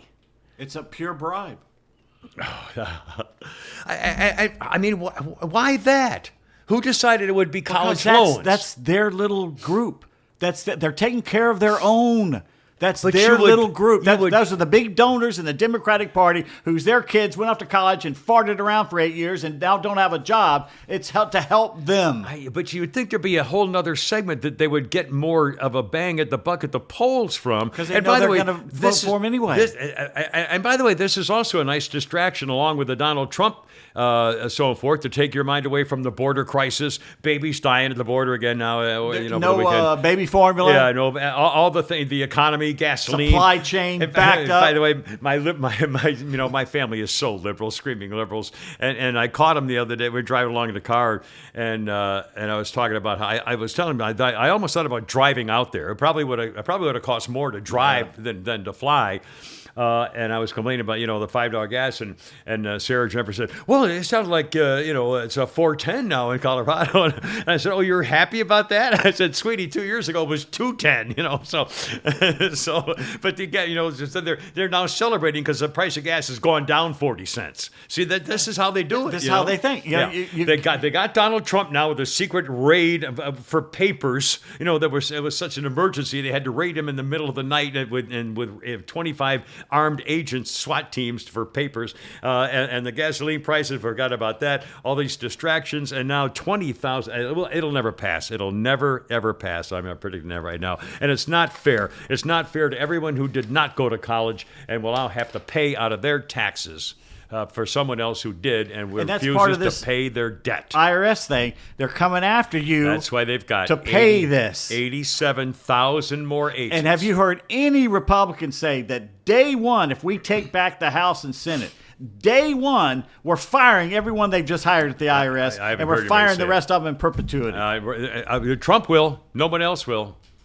I mean, I almost can't wait for Trump to announce, because when he announces, you probably say, "Here's what I'm doing on day one." Boom, boom, boom. Really, that would be the smart thing to do, and make fun of his tweets and say, that was But here's what I'm doing. Boom, boom, boom, boom, boom. Your friend Donald, I'll see you at the polls. I mean, you doesn't have to do much. We will go through 4 years, if it's not civil war, be damn close to it, and they better be prepared to knock these sumbitches down when they go into the streets, because they do little Antifa brown shirt act. They need to be squashed from day one. Yeah, absolutely. Shot in the head. Yeah. I mean, there's going to be. They're asking for it. They're really asking for it. But they got everything behind them. Yeah. The media backs them. Yeah. Yeah. It's scary. Question: will the media back this? The student loan forgiveness? Well, It's a Democratic I assume they will, saying it's, to try to help with inflation, they need the help of the pay of the. Yeah, I don't know. I mean, sure, of course they will. If it came from the White House, no one's going to. Remember the days of Jim Acosta screaming at the president about his policies? When's the last time you heard anybody screaming at this idiot? Of course, he disappeared. They won't let us talk to him. They say his poll number is up to 41%. Oh, polls are going up. Oh my God. Yeah. Oh, dear Lord. That's what happens when you bribe people. These idiots would reelect him. Half the country. If they had the polls again today, I'll bet he'd be reelected. Overeducated, undereducated, government indoctrinated imbeciles. Oh, dear God. Well, if you'd like a change, make sure you get a hold of Dead Crow Defense. Because it may be very important. It's going to get ugly. Speaking of your own security. And again, this is not to be threatening or negative or anything else, but the fact of the matter is, if you're concerned about just taking care of business and security and so on and so forth, and the Second Amendment, Dead Crow Defense is your friend. Dead Crow Defense is killing the competition with the best ammo prices since before the China virus hit. All the common calibers are in stock, ready to ship, and if it's right there, like it mostly is all the time, it goes out the next day. Hundreds of other calibers available, aside from the normal ones that are, boom, bam, and you'll take care of business for a great price. Best prices since before the disease hit. Dead Crow's not a gun store. Dead Crow Defense is your arms dealer, your gun dealer, working directly with you to get the items you want in an ever-changing world and bringing back that old-fashioned customer service, too, the way America used to be, our cherished gun industry. Find them. I remember the days we used to be able to walk in and just browse and have fun and talk to the people and everything else. Well, find them online at deadcrowdefense.com. In-stock items shipped the very next day. When you're in a pinch, give them a call. Here's the number, area 678-576-9117, or shoot them an email at sales@deadcrowdefense.com. Notice the thing, deadcrowdefense.com. Take your personal arms dealer reaching out to you directly to discuss your needs and how they can help you. Online, the promo code Kimmer. Use the promo code Kimmer, Kimmer, at checkout for 10% off your first several orders at deadcrowdefense.com. Your arms dealers, Dead Crow Defense. Yeah, and boom. That was a good look on YouTube there. I came over and hitched my pants up for a second. I love I got blue jean, like what do you call the farmers wear? Overalls. I don't Farmers like overalls. on or something. We used to love to dress our daughters in farmers overalls with the little cute, jump. girls. Yeah, and when they don't, not daughters, but grown women that don't wear anything but the overalls. That's a good look. By the way, I wrote this in here somewhere. I'll try to look as I speak. When we were in Denver, we went to a place called Piper Inn. The Piper Inn. All right, hold on a second. It's over here. The Piper Inn. And the Piper Inn is a biker bar. And it's known as a biker bar when you drive, and it's kind of a hole in the wall near a strip mall, but it's kind of one just near a strip mall, and its own little parking lot. And there's liable to be a bunch of Harleys in there. And you walk in, everybody's got tattoos and they're wearing T-shirts, but you also have businessmen. I mean, it's really an unusual place. But Sarah and Dan and the kids have been going there for a couple of years, and they've always been the only family who ever goes to this biker bar. But they're known for their wings. They have literally world famous wings. They're written up in the New York Times, and there's some, I don't know what they do, but they've got all kinds of flavor sauces, and they make a big deal about it. But here's the funny part is they're known for their wings and their Chinese food at a biker bar. I mean, it's just the damnedest thing. All right, so we went to the biker bar, and I read a story before we went in there that I kind of put in the back of my head, and I even put it in my phone in case I needed it.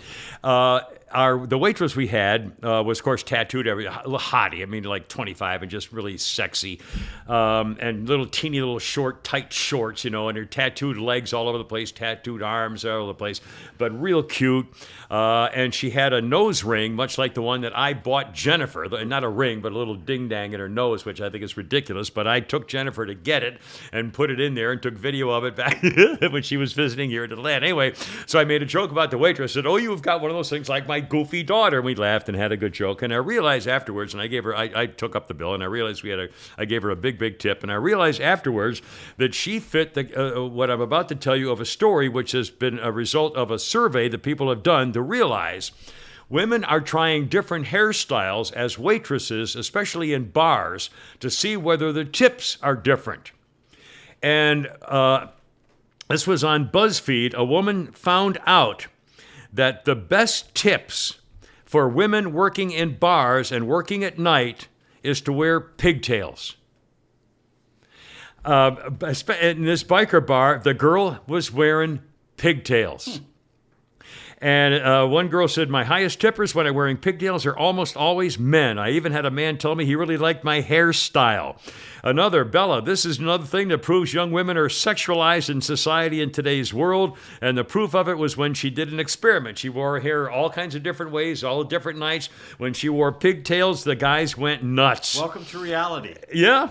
And she said she's going to continue keeping the pigtails because at the end of the day, she wants to make more money, even though it's obviously sexist, but they're, it's like little girls in a Girl Scout outfit and saddle shoes or something, I guess. I don't know. That doesn't do anything for me. No, Pigtails don't do anything Well, for me. anyway, the girl at the, in a biker bar with pigtails was just like, look at me. I'm I don't know. And again, I just thought it was unusual that I was reading a story about it, and boom, there she is. And whether it worked or not, I gave her a huge tip. So that bangs was pretty do funny. it. If she's got bangs, that's Well, again, I just, if they have hair, if they have little hair, Little and, hair and they're a helps, girl. Good service. no iron in their face. The service was good. And there were babes everywhere. I mean, it was just, all biker chick hotties. Here's I got a little something there. Here's Yeah. a funny, circling back to the Olive Garden thing. When I go and sit at the bar there, like obviously takeout is huge right now because of Uber Yeah. Eats and all that stuff. Yeah. I will sit at the bar and there will be 7 employees sitting in that area.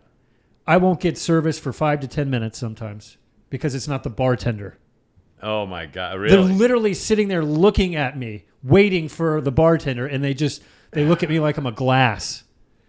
Well, I remember when I went to the Mexican, I had to go up and I went myself to get the ice water. And I'm back behind the counter serving my, Oh, those restaurants by me, I was walking by, they usually stay open until 9. Yeah. They had signs out, and some nights they only stay open until 8 because they say, we don't have anyone to work. God, I the same thing happening when we went to Costco. I got my daughter and I do have Costco cards. We went to Costco to get some stuff she wanted, and it's the same thing. Try to find somebody to help you. I went to was it Home Depot? I thought I made a note about this anyway, and I couldn't find anybody.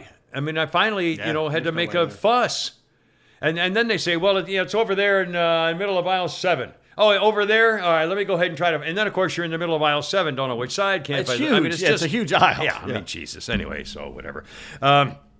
We got more newsy stories and everything else, but... You're not getting to those news. I'm probably not get to them. One personal thing.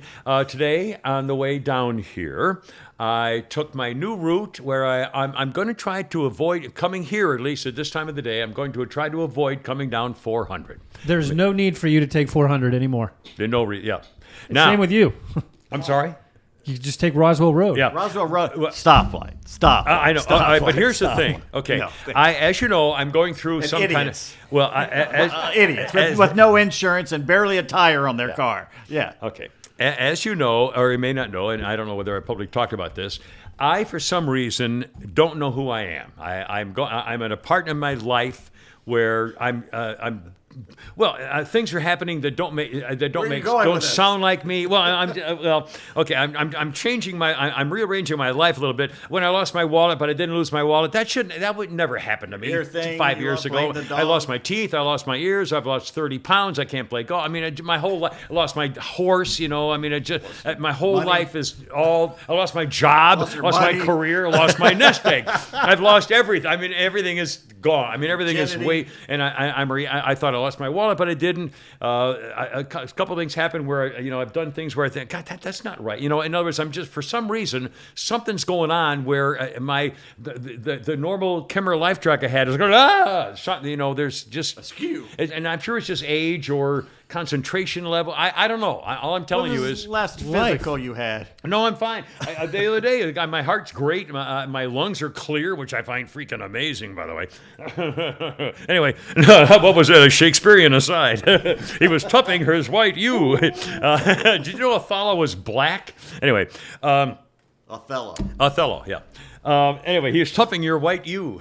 Okay, so the reason as a result, I mentioned before that with my car, which is way overpowered, I'm trying to avoid I don't race off the line. I try to avoid being aggressive and stuff like that.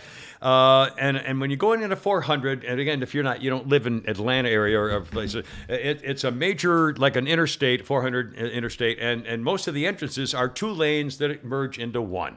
So at some point, there's somebody on if you're on the left-hand lane, which is the closer lane, so you have the right of way.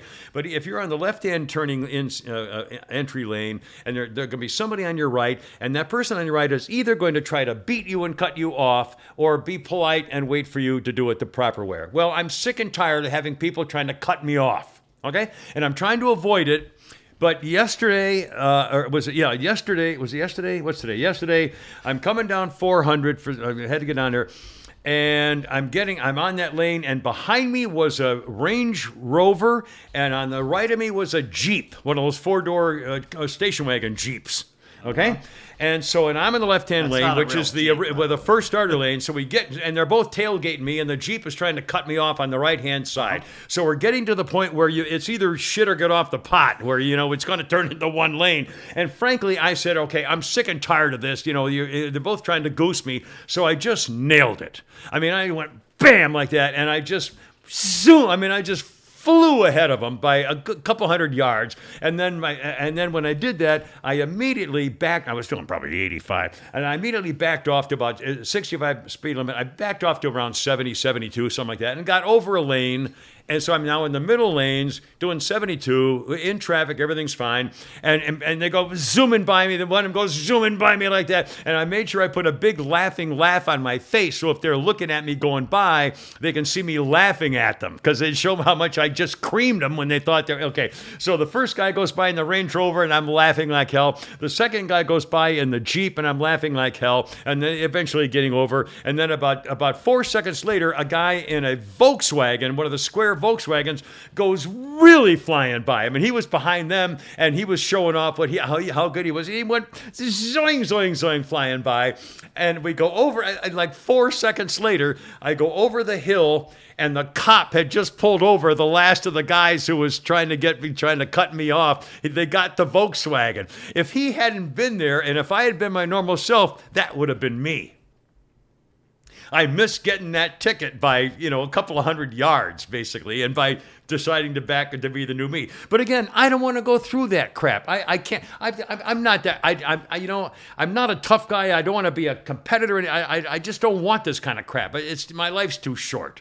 So now I'm going down the back road, or the urban street city roads, to get to the podcast, because I'm having fun. I'm watching traffic. I'm looking at the people. It's fine.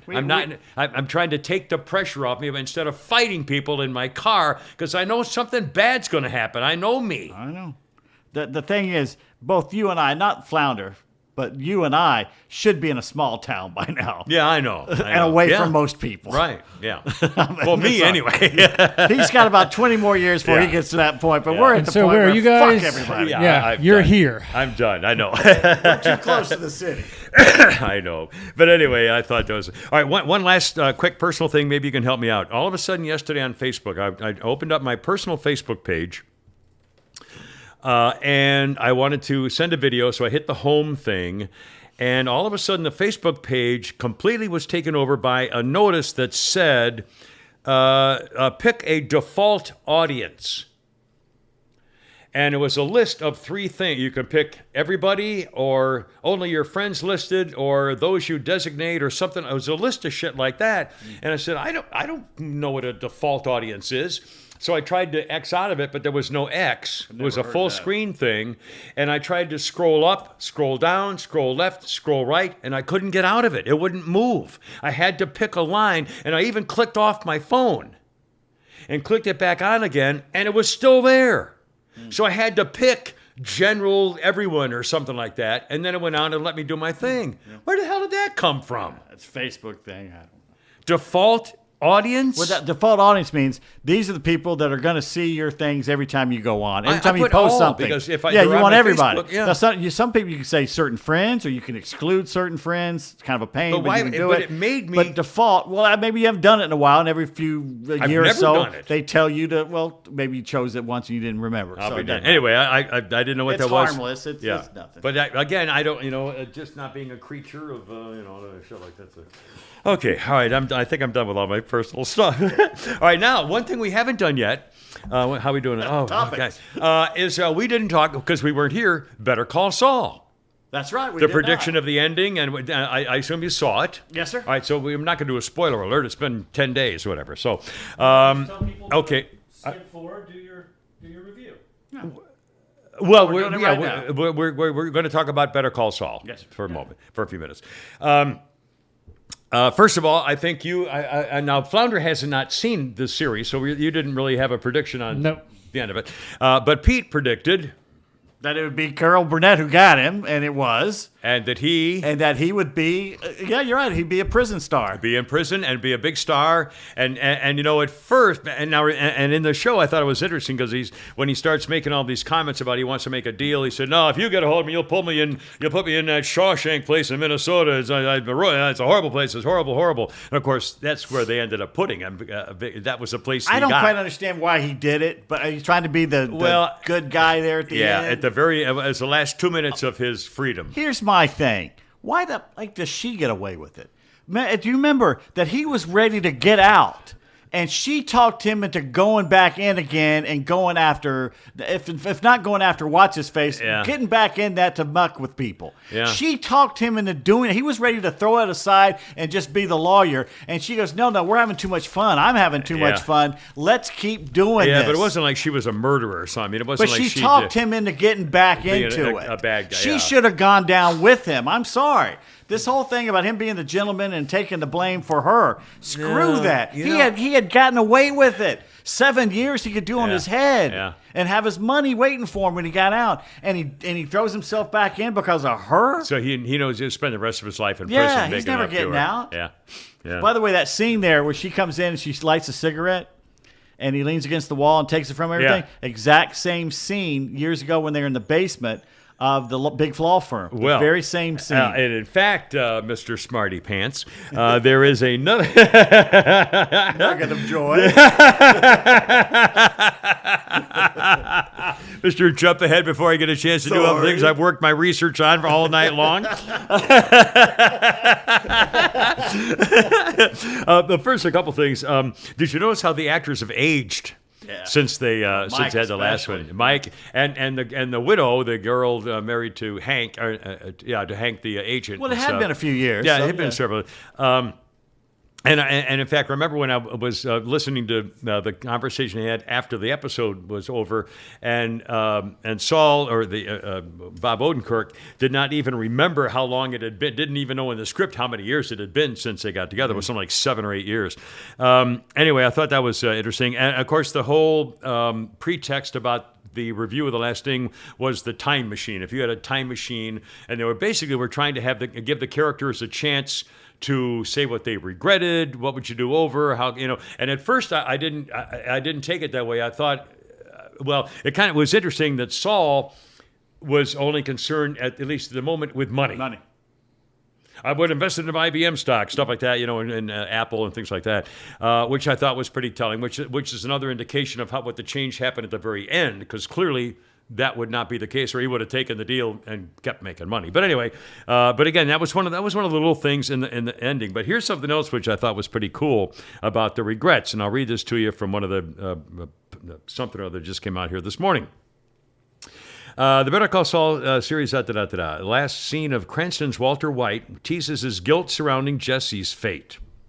Following Jimmy's plea negotiations and subsequent extradition, Better Call Saul flipped to a flashback a few months earlier. Jimmy, who was still Saul at the time, was with Walter in Ed's hideout waiting for the disappearer to set up their new identities. You recall when they were in the basement together.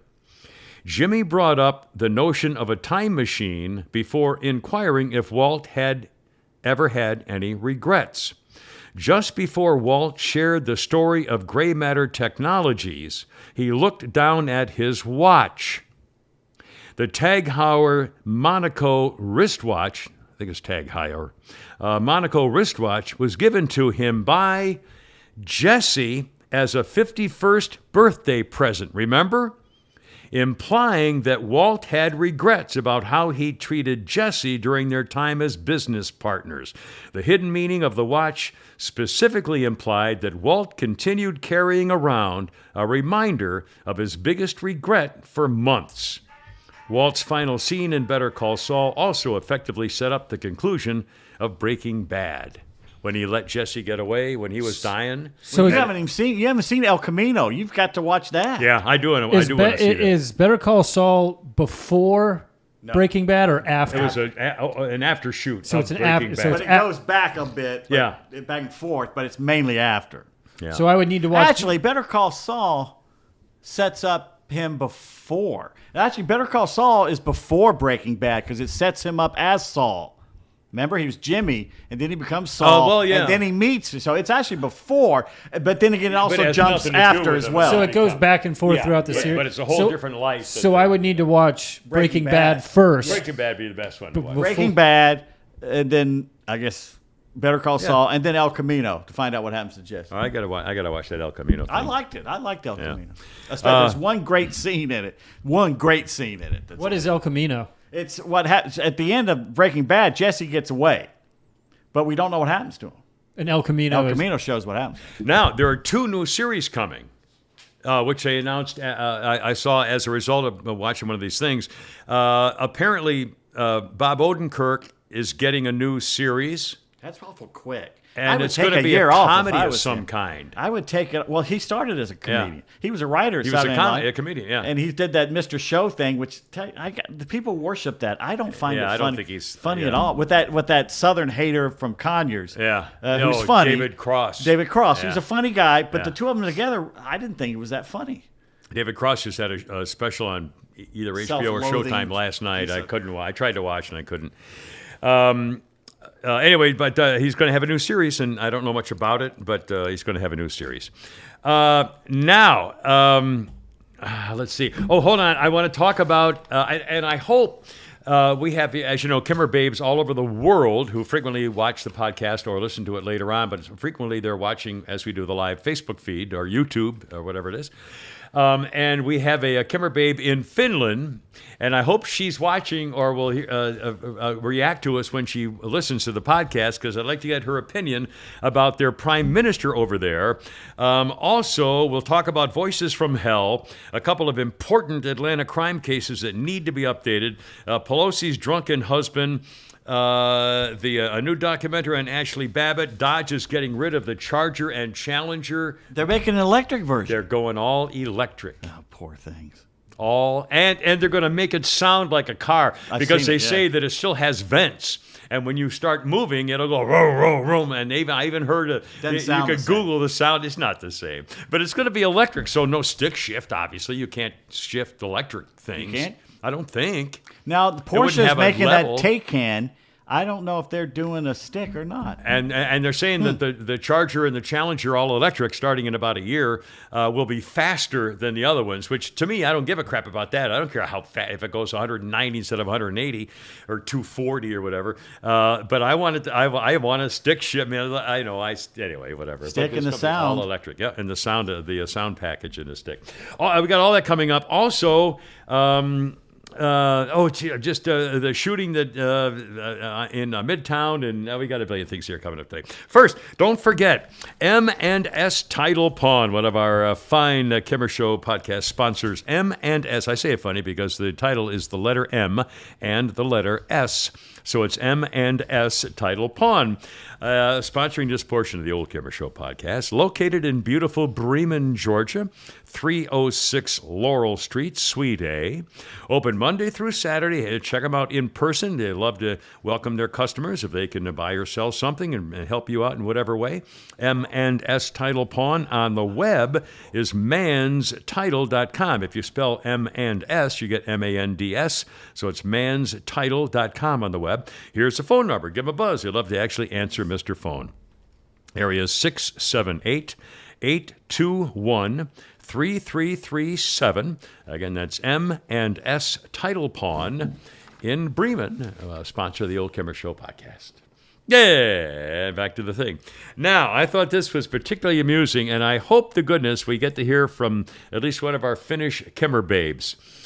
It turns out that the Prime Minister of Finland is a woman named Sanna Marin, Sanna Marin. Kind of cute. Who is kind of cute. But stupid. And, and here's what happened. The Finnish police were notified that 3 people thought she was doing something perhaps illegal or certainly inappropriate. So they called the police on the Prime Minister. The Prime Minister is known for her partying videos. So the Helsinki police looked at the videos and received 3 complaints after the videos went viral, and they showed the 36-year-old little hottie Prime Minister partying with Finnish celebrities. And they said, we need her to take a drug test to prove she's not on narcotics. And they said, wait a minute, because she was dancing with some celebrities in Helsinki. They did give her a drug test, and she came back negative. But can you imagine? We can't give Biden the one. balls on these people. She said, I was not impaired. I did nothing. In fact, there's video. You've got to see this. There's video of her. She's been criticized for going to too many music festivals, and she says, quote, I have a family life, I have a work life, and I have free time to spend with my friends. Pretty much the same as many people my age, she said at the time. I'm going to do exactly the same person. I'm going to be exactly the same person as I have been until now, and I hope that it will be accepted. She's the youngest head of state in the world. Yeah, she's young. 36 years old, and there's video of her at the party dancing. And what killed, and I have, a reason I'm mentioning is, oh, by the way, I think the latest, I got hold of the story the last night or this morning. I think as I was coming into the podcast, I think she actually did issue some kind of a sort of apology, saying, I'll be more, I don't know, something. She had to kind of say something, which I think is wrong. Her first comment was, I'm a woman, I'm 36, I have friends, I'll do what I want. But here's the thing I'm going to admit to you. I urge you to look at the video of the Prime Minister of Finland dancing. And it's like a 10-second clip, or I don't know how long it is. I looked at it for 10 seconds and immediately stopped looking because I was getting too turned on. I'm making an admission to you now that I'm kind of almost, I don't want to say embarrassed about, but I'm kind of embarrassed about.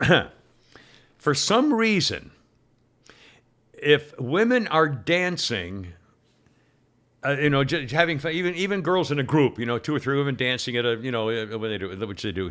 If a woman's dancing with her friends, if she lifts her arms over her head and starts doing this waving stuff, I get so freaking turned on. I want to grab her and kiss her right there on the mouth. You know why that is?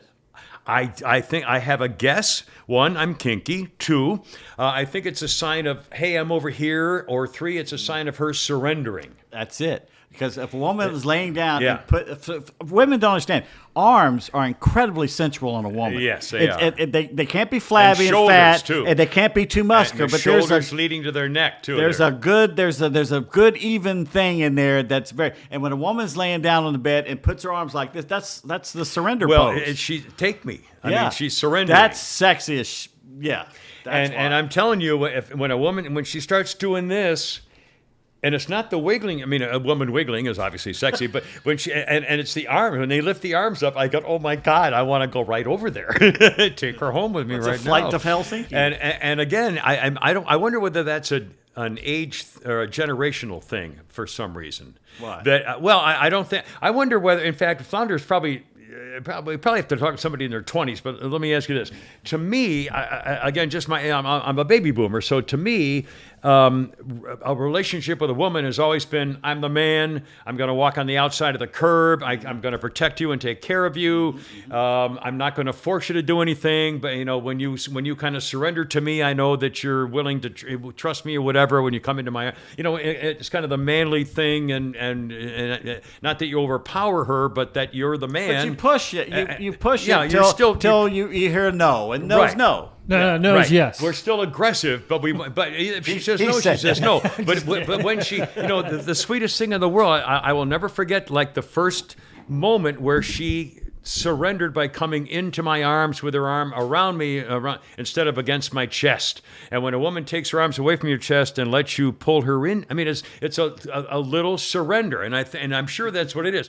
Now, guys, your age, Flounder, have you ever even thought about that kind of stuff? Probably not. Well, I've always been raised to treat a woman with respect, open the doors, yes, ma'am, and all that. But I mean, Hey, come on. But I'll just bet you that the way people hook up today, it's the different because year-olds. You have these Tinders and Bumbles where everything, it's a lot more they're casual. not waiting for the woman to surrender. She already surrendered. She surrendered. On Tinder. She's Yeah. I've surrendered. Now who's it going to be? When she sends you that pic, that's a surrender. Plus, in order for a woman to surrender, she also originally would have to be not surrendering. In other words, not giving you the clues that you can take her when you want. I think you're thinking too much about this. Huh? I think you're thinking too much. Well, anyway, I think girls today, I don't think they have that. I'm too shy to let you take me. I think they already they're too. There is actually some people say there's kind of like every generation kind of rebels against one before it. That this one coming up now is a little more, let's say, reticent to jump in bed with somebody. Yeah, I don't know. Again, thank God I'm out of that whole, the thing there. Well, no, I am. I'm sorry. You're out of that whole God, what? I'd like to wake up with a pretty girl, but he's out of that hole. It's over. Freudian slip. I found my keys. My wallet. Hey, Madonna. Try out of here. Sorry, I'm so sorry. Anyway. A quick newsy thing: Nancy Pelosi's husband, Paulie, got probation for his drunk driving thing. He totaled his Porsche, hurt a guy, and totaled that other guy's Porsche, or that guy's non-Porsche. And they made a whole deal.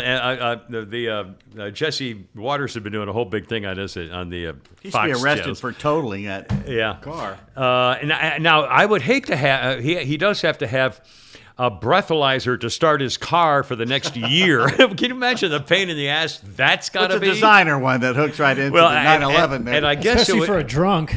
I get unless you have a companion to have to blow in for you, they wouldn't know. But I assume it would you would have to blow this, honey.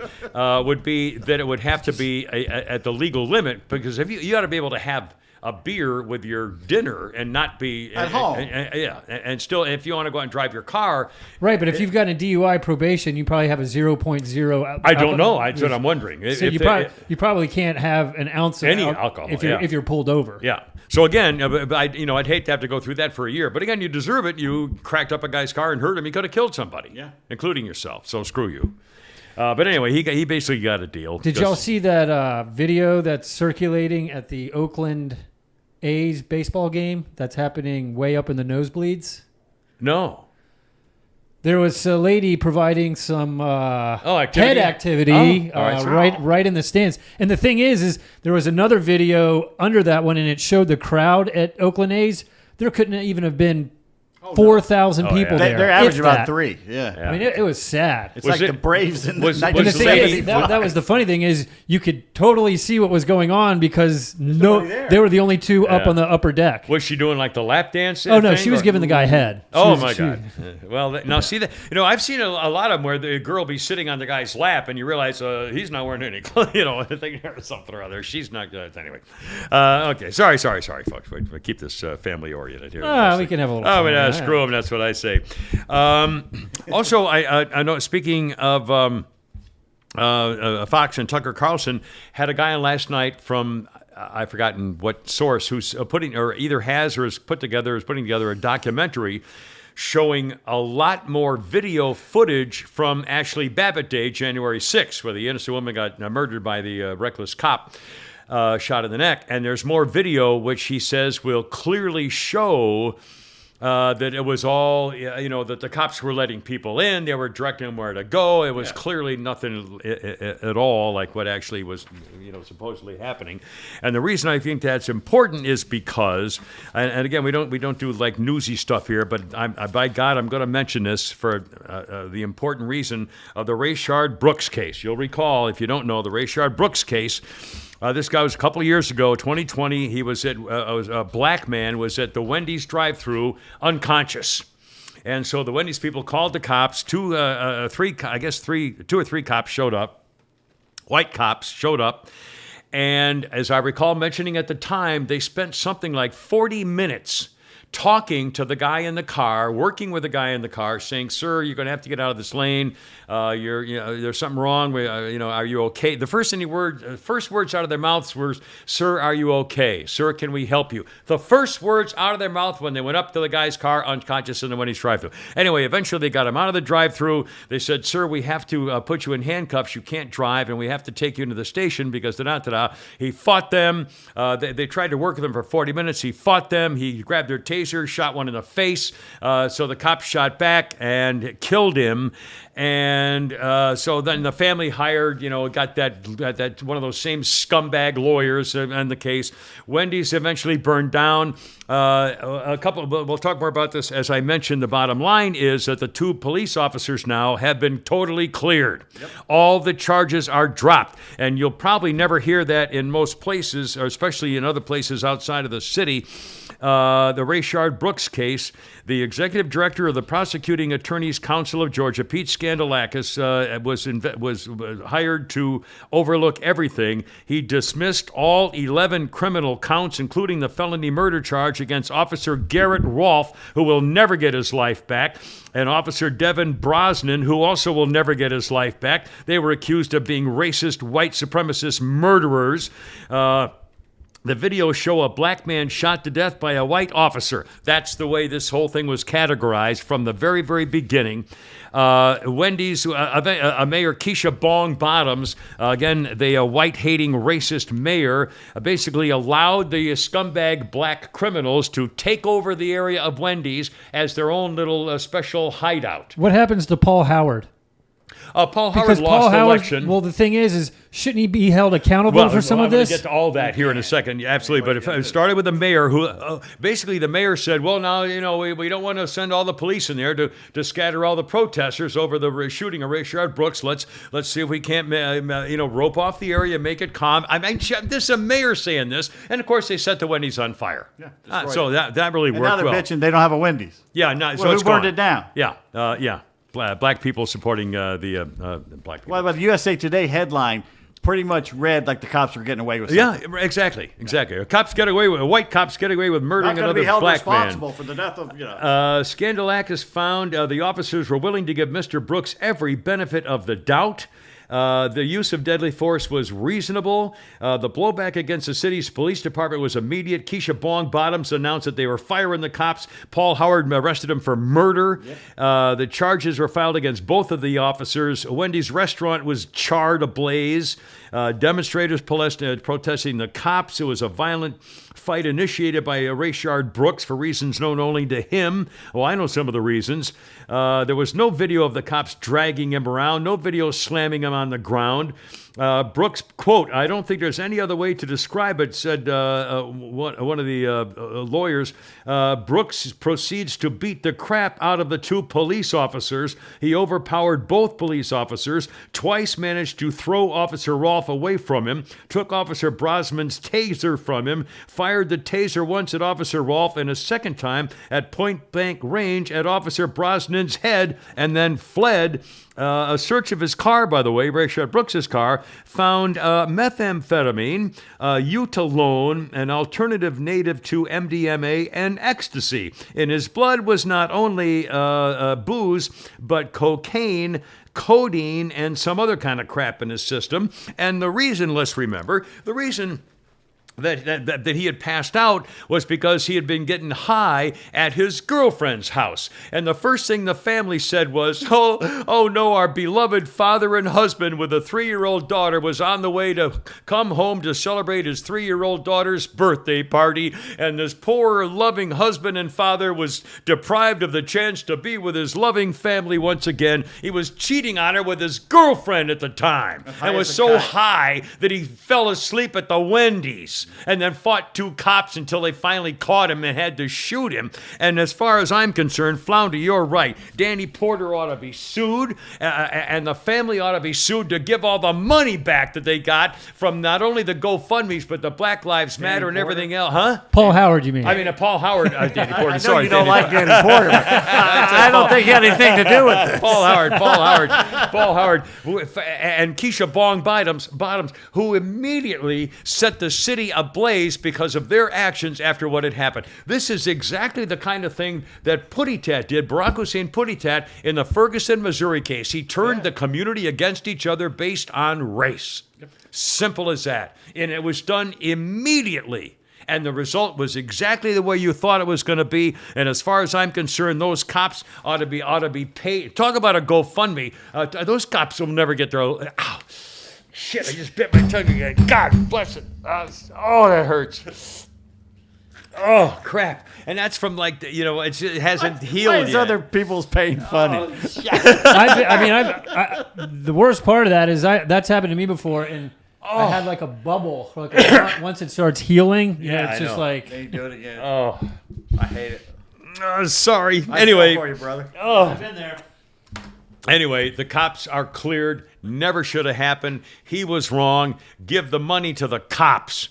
Family. Our poor, scumbag criminal. Cop fighter. Oh, my God. Okay, one more quick police thing. Coming in, my little friend Gretchen came to pick me up at the airport.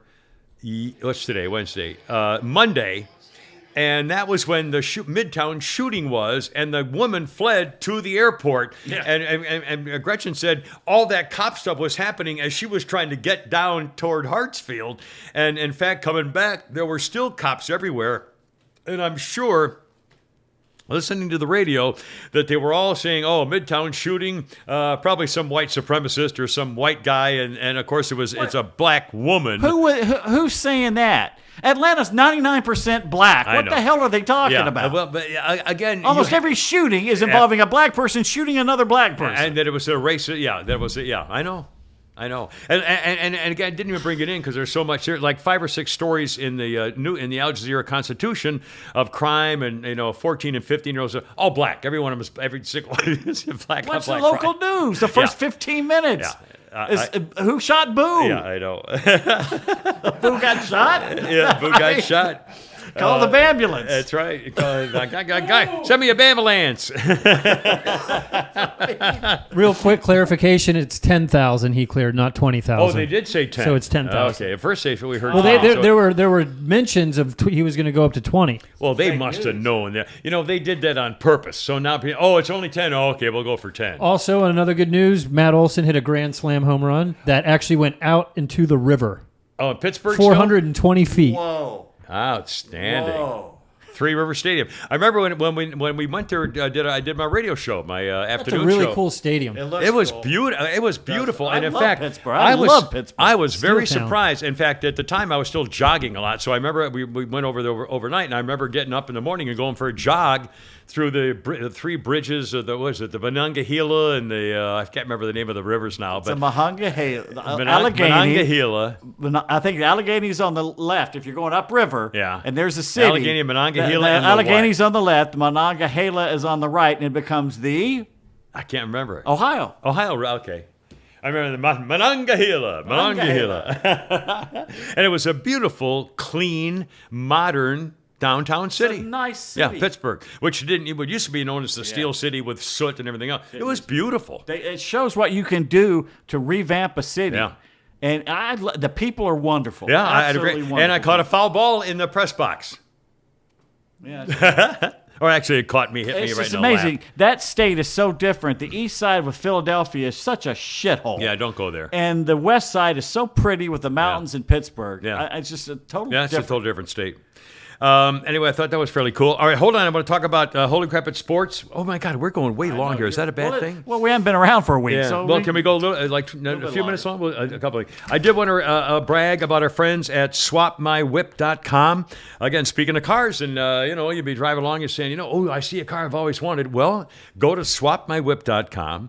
If you have a ride and you want to maybe swap for somebody else's ride, make your own deal. You don't have to worry about car salesmen or used car people, dealerships, you go to swapmywhip.com and find like-minded car owners who may have saying, "Oh, I've always wanted one of those." Make out your own deal. I mean, this could be perfect. Avoid the middleman entirely. And it's not just cars. Could be a boat, a jet ski, ATV. I mean, whatever you're thinking about, stuff like that. Swapmywhip.com and use the coupon code KIMMER, KIMMER, for 180 days of free premium listings on swapmywhip.com.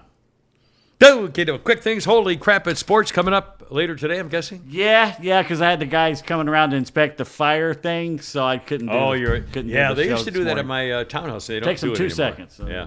I just don't want people in there. I don't either. And the booby trap. Yeah, and we mentioned another famous athlete passed away. Len Dawson. I loved watching him play. Backfield, Kansas City. Wasn't he their first championship ring quarterback, I think? Super Bowl. They beat the Vikings the year after the Jets beat the Colts. Was that the year with Curly Culp and Hank 1970. Stram? That was Hank Stram, Curly Colt. Hey, what's going on out there? I used to love to watch him on the sound. Matriculating down the field. That little Buck voice. Buchanan, Otis Taylor. Yeah, what Otis a team Taylor. that And was. Curly Culp. God, he was a man. He was just one big muscle. Great team. about I love 5'10", that team. 400 pounds on all solid. And they beat your good friend, By which good friend was that? Fran Tarkenton. Fran Tarkenton, who stole my wine. Oh, sorry. Fran, it's okay. Anyway, so that's coming up. Also, one quick thing. Actually, that's a lie. They beat Joe Kapp that year.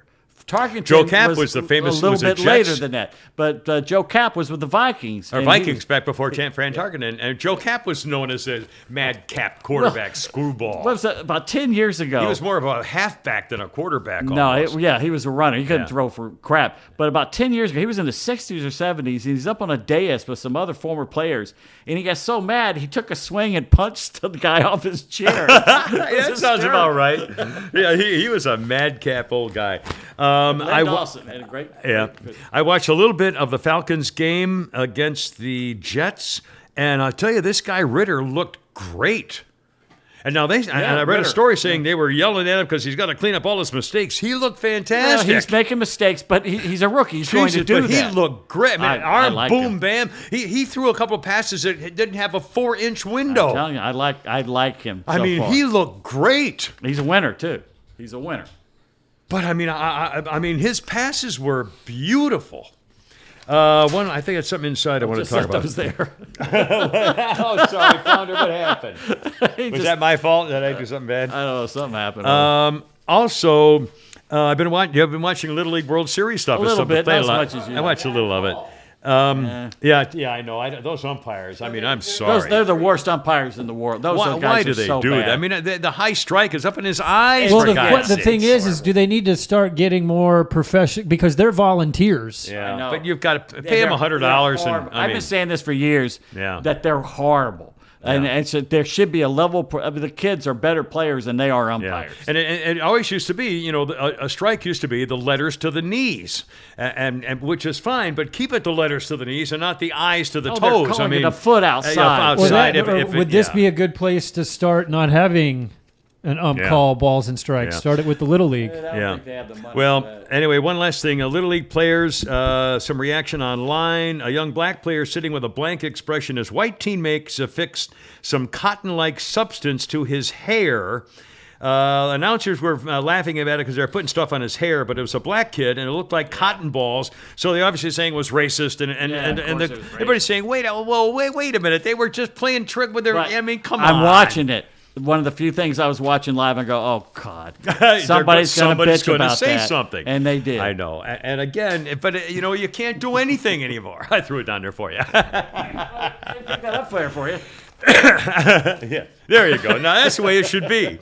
Anyway, a couple of quick historical things here, and now Pete wanted to get in something here about Voices from Hell. Yeah. Did you? I don't know what You that wanna is. play it now?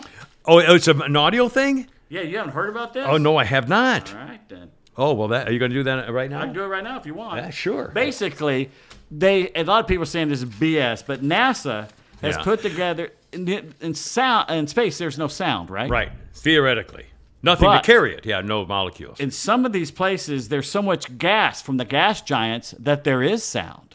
And they put the telescope at it, and they pretty much decided what sound waves are coming out of the gas. And they recorded it. Like listening to whales or dolphins Well, speak? basically, they can figure out, the wavelength and something, so they think they figured out what it sounds like. And Right. I know you don't like me doing this, but it sounds great on the phone, by the way, because it sounds so weird. This is NASA's release, I This guess. is NASA's. By the way, did you also hear that the federal officials have now said that there's a good chance that many of these so-called funny UFOs we can't explain are not actually from outer space and they are man-made? That scares me more than being from outer space. You know damn well these drones we have right now that we know about are incredibly sophisticated. Yeah, and if they can make millions what about the of ones them that we don't know about? that are a millionth of an inch big and can still fly around, nanotech, and you damn well that scares me more than being from outer space, because from outer space we know they can kill us anytime they want. They can kill us all the time with nanotech. Yeah, Release something. It's like the last Bond movie. Yeah. Release something in your bloodstream, it'll kill you. I know. Okay, here's what it sounds like. You tell me. I forgot about that. What? The Bond. Yeah. That's true. Yeah, that's what. Okay, here we go. See what we do.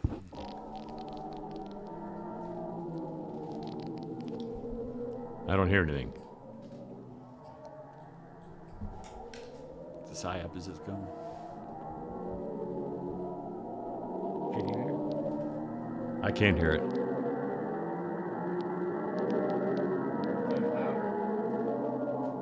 What is it? It's a black hole. It's gas from the black hole. That's scary. But it sounds like moaning in hell. Yeah. Is what it sounds like. It's creepy as 7 hell. circles or whatever. How many circles are 8? 9? How many circles of hell are there or whatever? According to Oh, Dante, you're an ordained minister? Come on, according to man. Dante, there was I forget how many he said there was, Yeah, 7 or but it 8. literally sounds like. Now, there's a lot of people saying, well, they played with this and played with that, but it sounds creepy as Yeah, hell. very creepy. Yeah. God, I honestly, I hope when you die, it all becomes clear. Wouldn't that be amazing? By the way, another show to watch, Sandman on Netflix.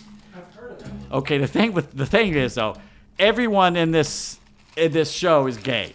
Either they're openly gay or secretly gay, or they don't know they're gay yet, but they find out they're. It's unbelievable. It's like we're the abnormal and they're the normal. Once you get past that, it's actually amazingly good storytelling. It's basically a mystical thing. The Sandman, the guy who controls your dreams, is captured by an evil guy. All right. Played by Charles Dance, who was the big father in Game of Thrones. Remember the evil? Oh, yeah. Oh, he's a great good, actor. yeah. He's trying to catch death because he wants to bring his son back who died in World War I. And he didn't catch death. He caught the Sandman. And he imprisons him for 100 years. Oh, my. And things start going weird because our dreams start going, nightmares take over. So humans start acting really weird. Kind of explains what's happened in the last 100 years. Yeah. But there's scenes in it that are absolutely amazing. And he goes to hell because they've stolen his stuff. So he goes to hell to get back that a demon has stolen. You will not believe who plays Lucifer.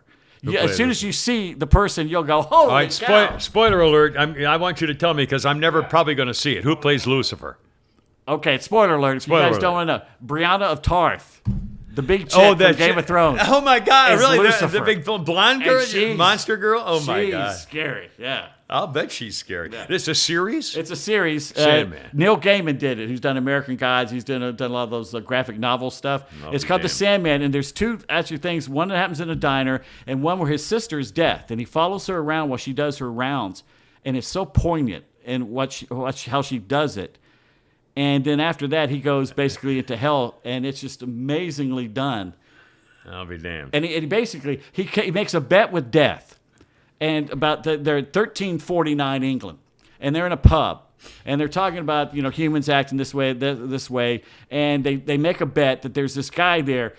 I'll meet you here in 100 years. And he goes, yeah, right. I'll meet you in 100 years. Well, they make him eternal, and Dream says, Morpheus says, he'll be begging for death in 100 years. So he comes back in like 1489 or something. The guy's there waiting for him. And basically he meets him every 100 years. And the guy, no. Whether he's up or whether he's down, no, I don't want to die. I'll be damned. And he keeps going for hundreds of years. And it's so well written and so well done. And the plumber comes in the morning. What? Tom Strudge? What now? The Sandman. I'm looking at the camera. Oh, I don't. He's a really good actor, but I've never seen him in anything before. He's really weird looking too. Now, before I've got a couple of birthdays and things to mention here. Something about McDonald's. Is it Mickey D's coming out with a new I'm glad you brought a that new up, menu Jimmy. item of some kind? I'm By the way, glad I can't even find one anymore. What? There are McDonald's everywhere. Not where I go. Did you, Mike Leach? Right, You know yeah. who Mike Leach is? I do. The coach who is controversial, State, yeah. Mississippi State, who was very controversial, but I love. He's colorful and funny, and I like him. Yeah. We're a week before college football season, and this is what this guy tweets. Oh, he did a. Ow, shit! I did again. I'm so sorry. Why is that He funny? did a food thing last time, didn't he? He did something involving food. He got in trouble Oh, he does for. stuff all the time, yeah. He goes, did you know the symbol M in McDonald's, what does that represent? It's the beginning of the guy's last name. He says, the symbol M in McDonald's represents the first letter of McDonald's, which is M. I saw that. Tweet. I saw that tweet, and I was like, "Is this a joke or like what the heck?" That's what he does. He probably got more reaction. He probably got 800,000 reviews or something. And Laurie says, tell Kimmer that it is legit, that whole lawsuit at Camp Lejeune. Oh, really? She says her brother and brother-in-law got money out of it. She'll give you the number of a lawyer that will help. You have to see their doctors. You got to jump through a few hoops, but you can get money from this. Well, $300 or 40,000. I don't If it's know. 300, keep it. If it's 40,000, I'll sign up. 10,000, I'll sign up. Another- I'm not signing up for $500. Okay, Brandon says we need to listen to something called Maggie's Song by Chris Stapleton. Songs that'll make you give goosebumps. It's about Oh, I've tried to play a that for you dog. guys, and you didn't want me to play it because Yeah, no, we don't want to hear it. I don't want to hear it. It's about a dog. but it's a beautiful song. Yeah, No, we don't want that stuff like that. However, Chris Stapleton is a very great, talented songwriter. Oh, absolutely. Yeah, You're right. Very spiritual and moving. And And the very last surviving actor of an adult actor from It's a Wonderful Life has passed away. who is that? Virginia Patton Moss played what's his face? Jimmy Stewart's sister-in-law. Remember his brother went off Yeah. and got married and came back with this beautiful bride? She played the bride. I'll be darned. Yeah. She's the last one. Cool. Birthday, Steve Gutenberg is 64. Marley Matlin. Oh, wait a minute. You know who loves Steve Gutenberg more than anybody? Who? Oh, God.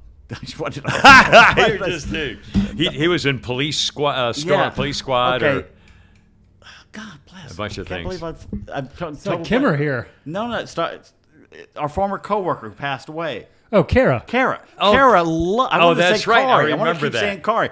Kara loves Steve Gutenberg. I remember that. Yeah. I remember that. And he was great Police in that Academy. police thing. Police what? Mahoney, Academy. he was Mahoney. Mahoney.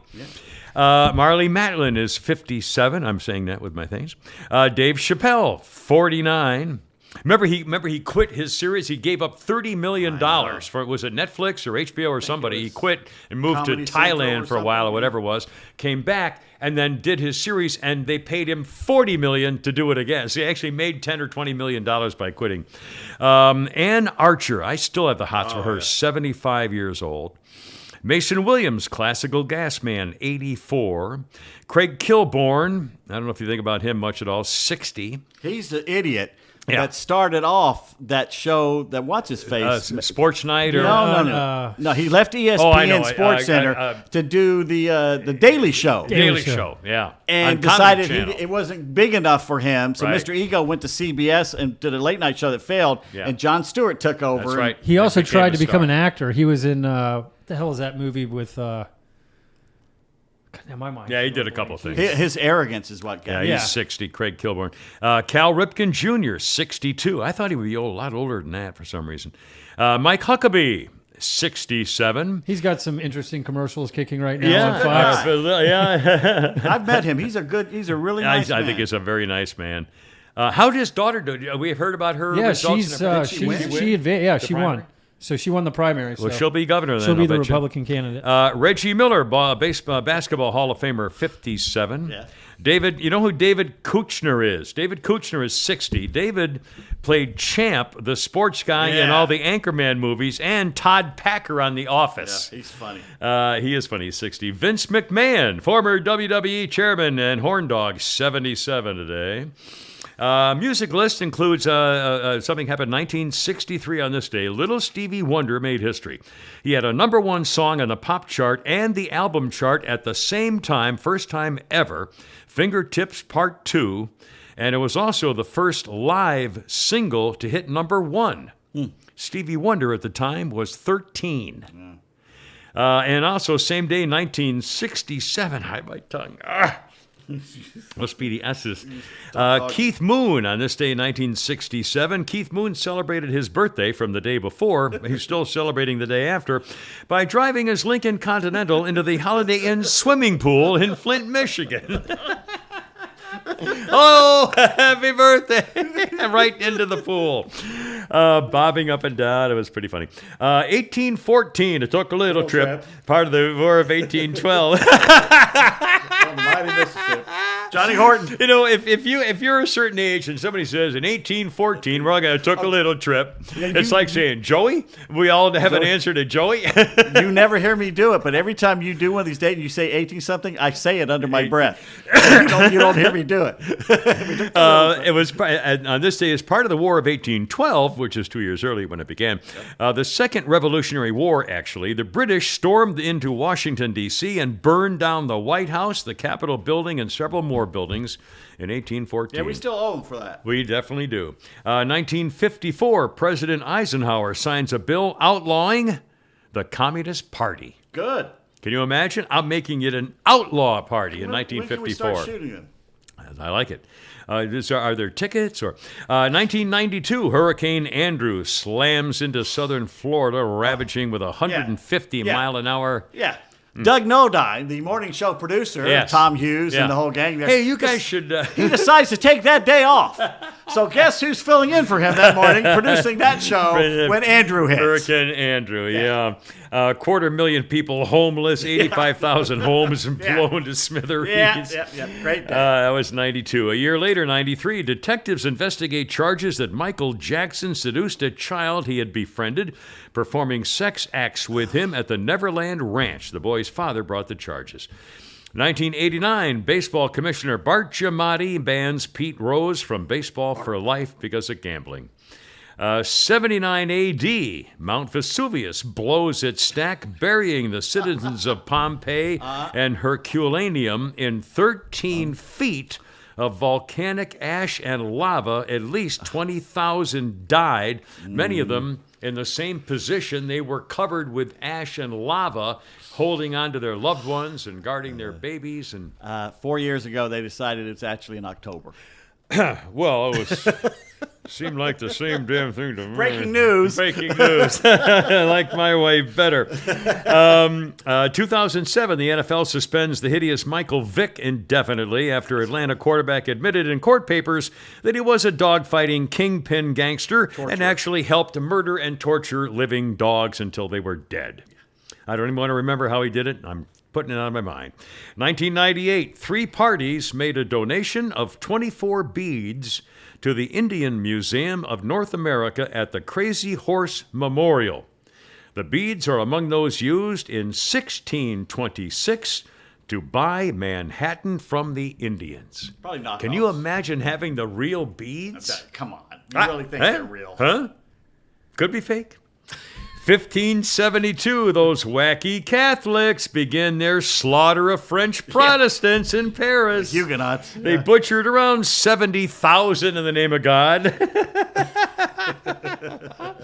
And in 1869, I don't know, 1869, Cornelius Swarthout in Troy, New Jersey, invented the waffle iron. And this is National Waffle Day. Is it? Today. I gotta get a pecan waffle.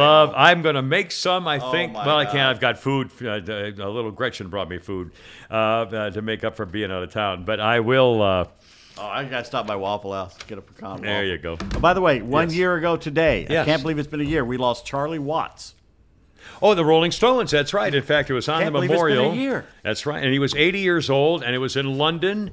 And it's again, already he was been with a a band year? for 57 years, I think. Yeah, they were about to go on their 60th anniversary tour, Yeah. and he died right before the tour. Yeah. I thought, were they in the process of the tour? They were about to start it, I believe, because then they had to get the other guy to drum for him. And and he had been in bad health, but he said he might be there once they started the tour, and he just passed away. I never really found out what got him. Well, he was 80. Old age. But he was still in great shape. Yeah, because he was the Yeah. one person in the band that didn't do drugs, or he left a pretty clean lifestyle considering. Yeah. I don't think there was I think he just. I think it was just he was 80. I don't think there was got ever to. an issue that I remember. Any of them. It was fun Anyway. watching all those videos of him behind the stage before they went on. He had this little dance routine he would always do, and they played that on social media for a while. It was really cool. They get all revved up. Yeah. Cool. All right, let's do Bad Text Theater. Get All out right, of here. sir. All right, we did the one about the penis and the Guinness Book of World Records. So how about we do the one underneath that? Let me find that one real quick. I was just Don't call me real quick. doctor or patient. Doctor and patient. Yes, sir. All right, you want to be the doctor or the patient? I'll be the doctor. Alrighty. You're going to have to stop masturbating Why? because I'm trying to examine you. I think I'm pretty sure I did that one as a really? Rainy Yeah, Day son Theater of a Playhouse bitch. Boys about 4 years All right, ago. let's go to okay. The golf one doesn't make a lot of sense. You see that one?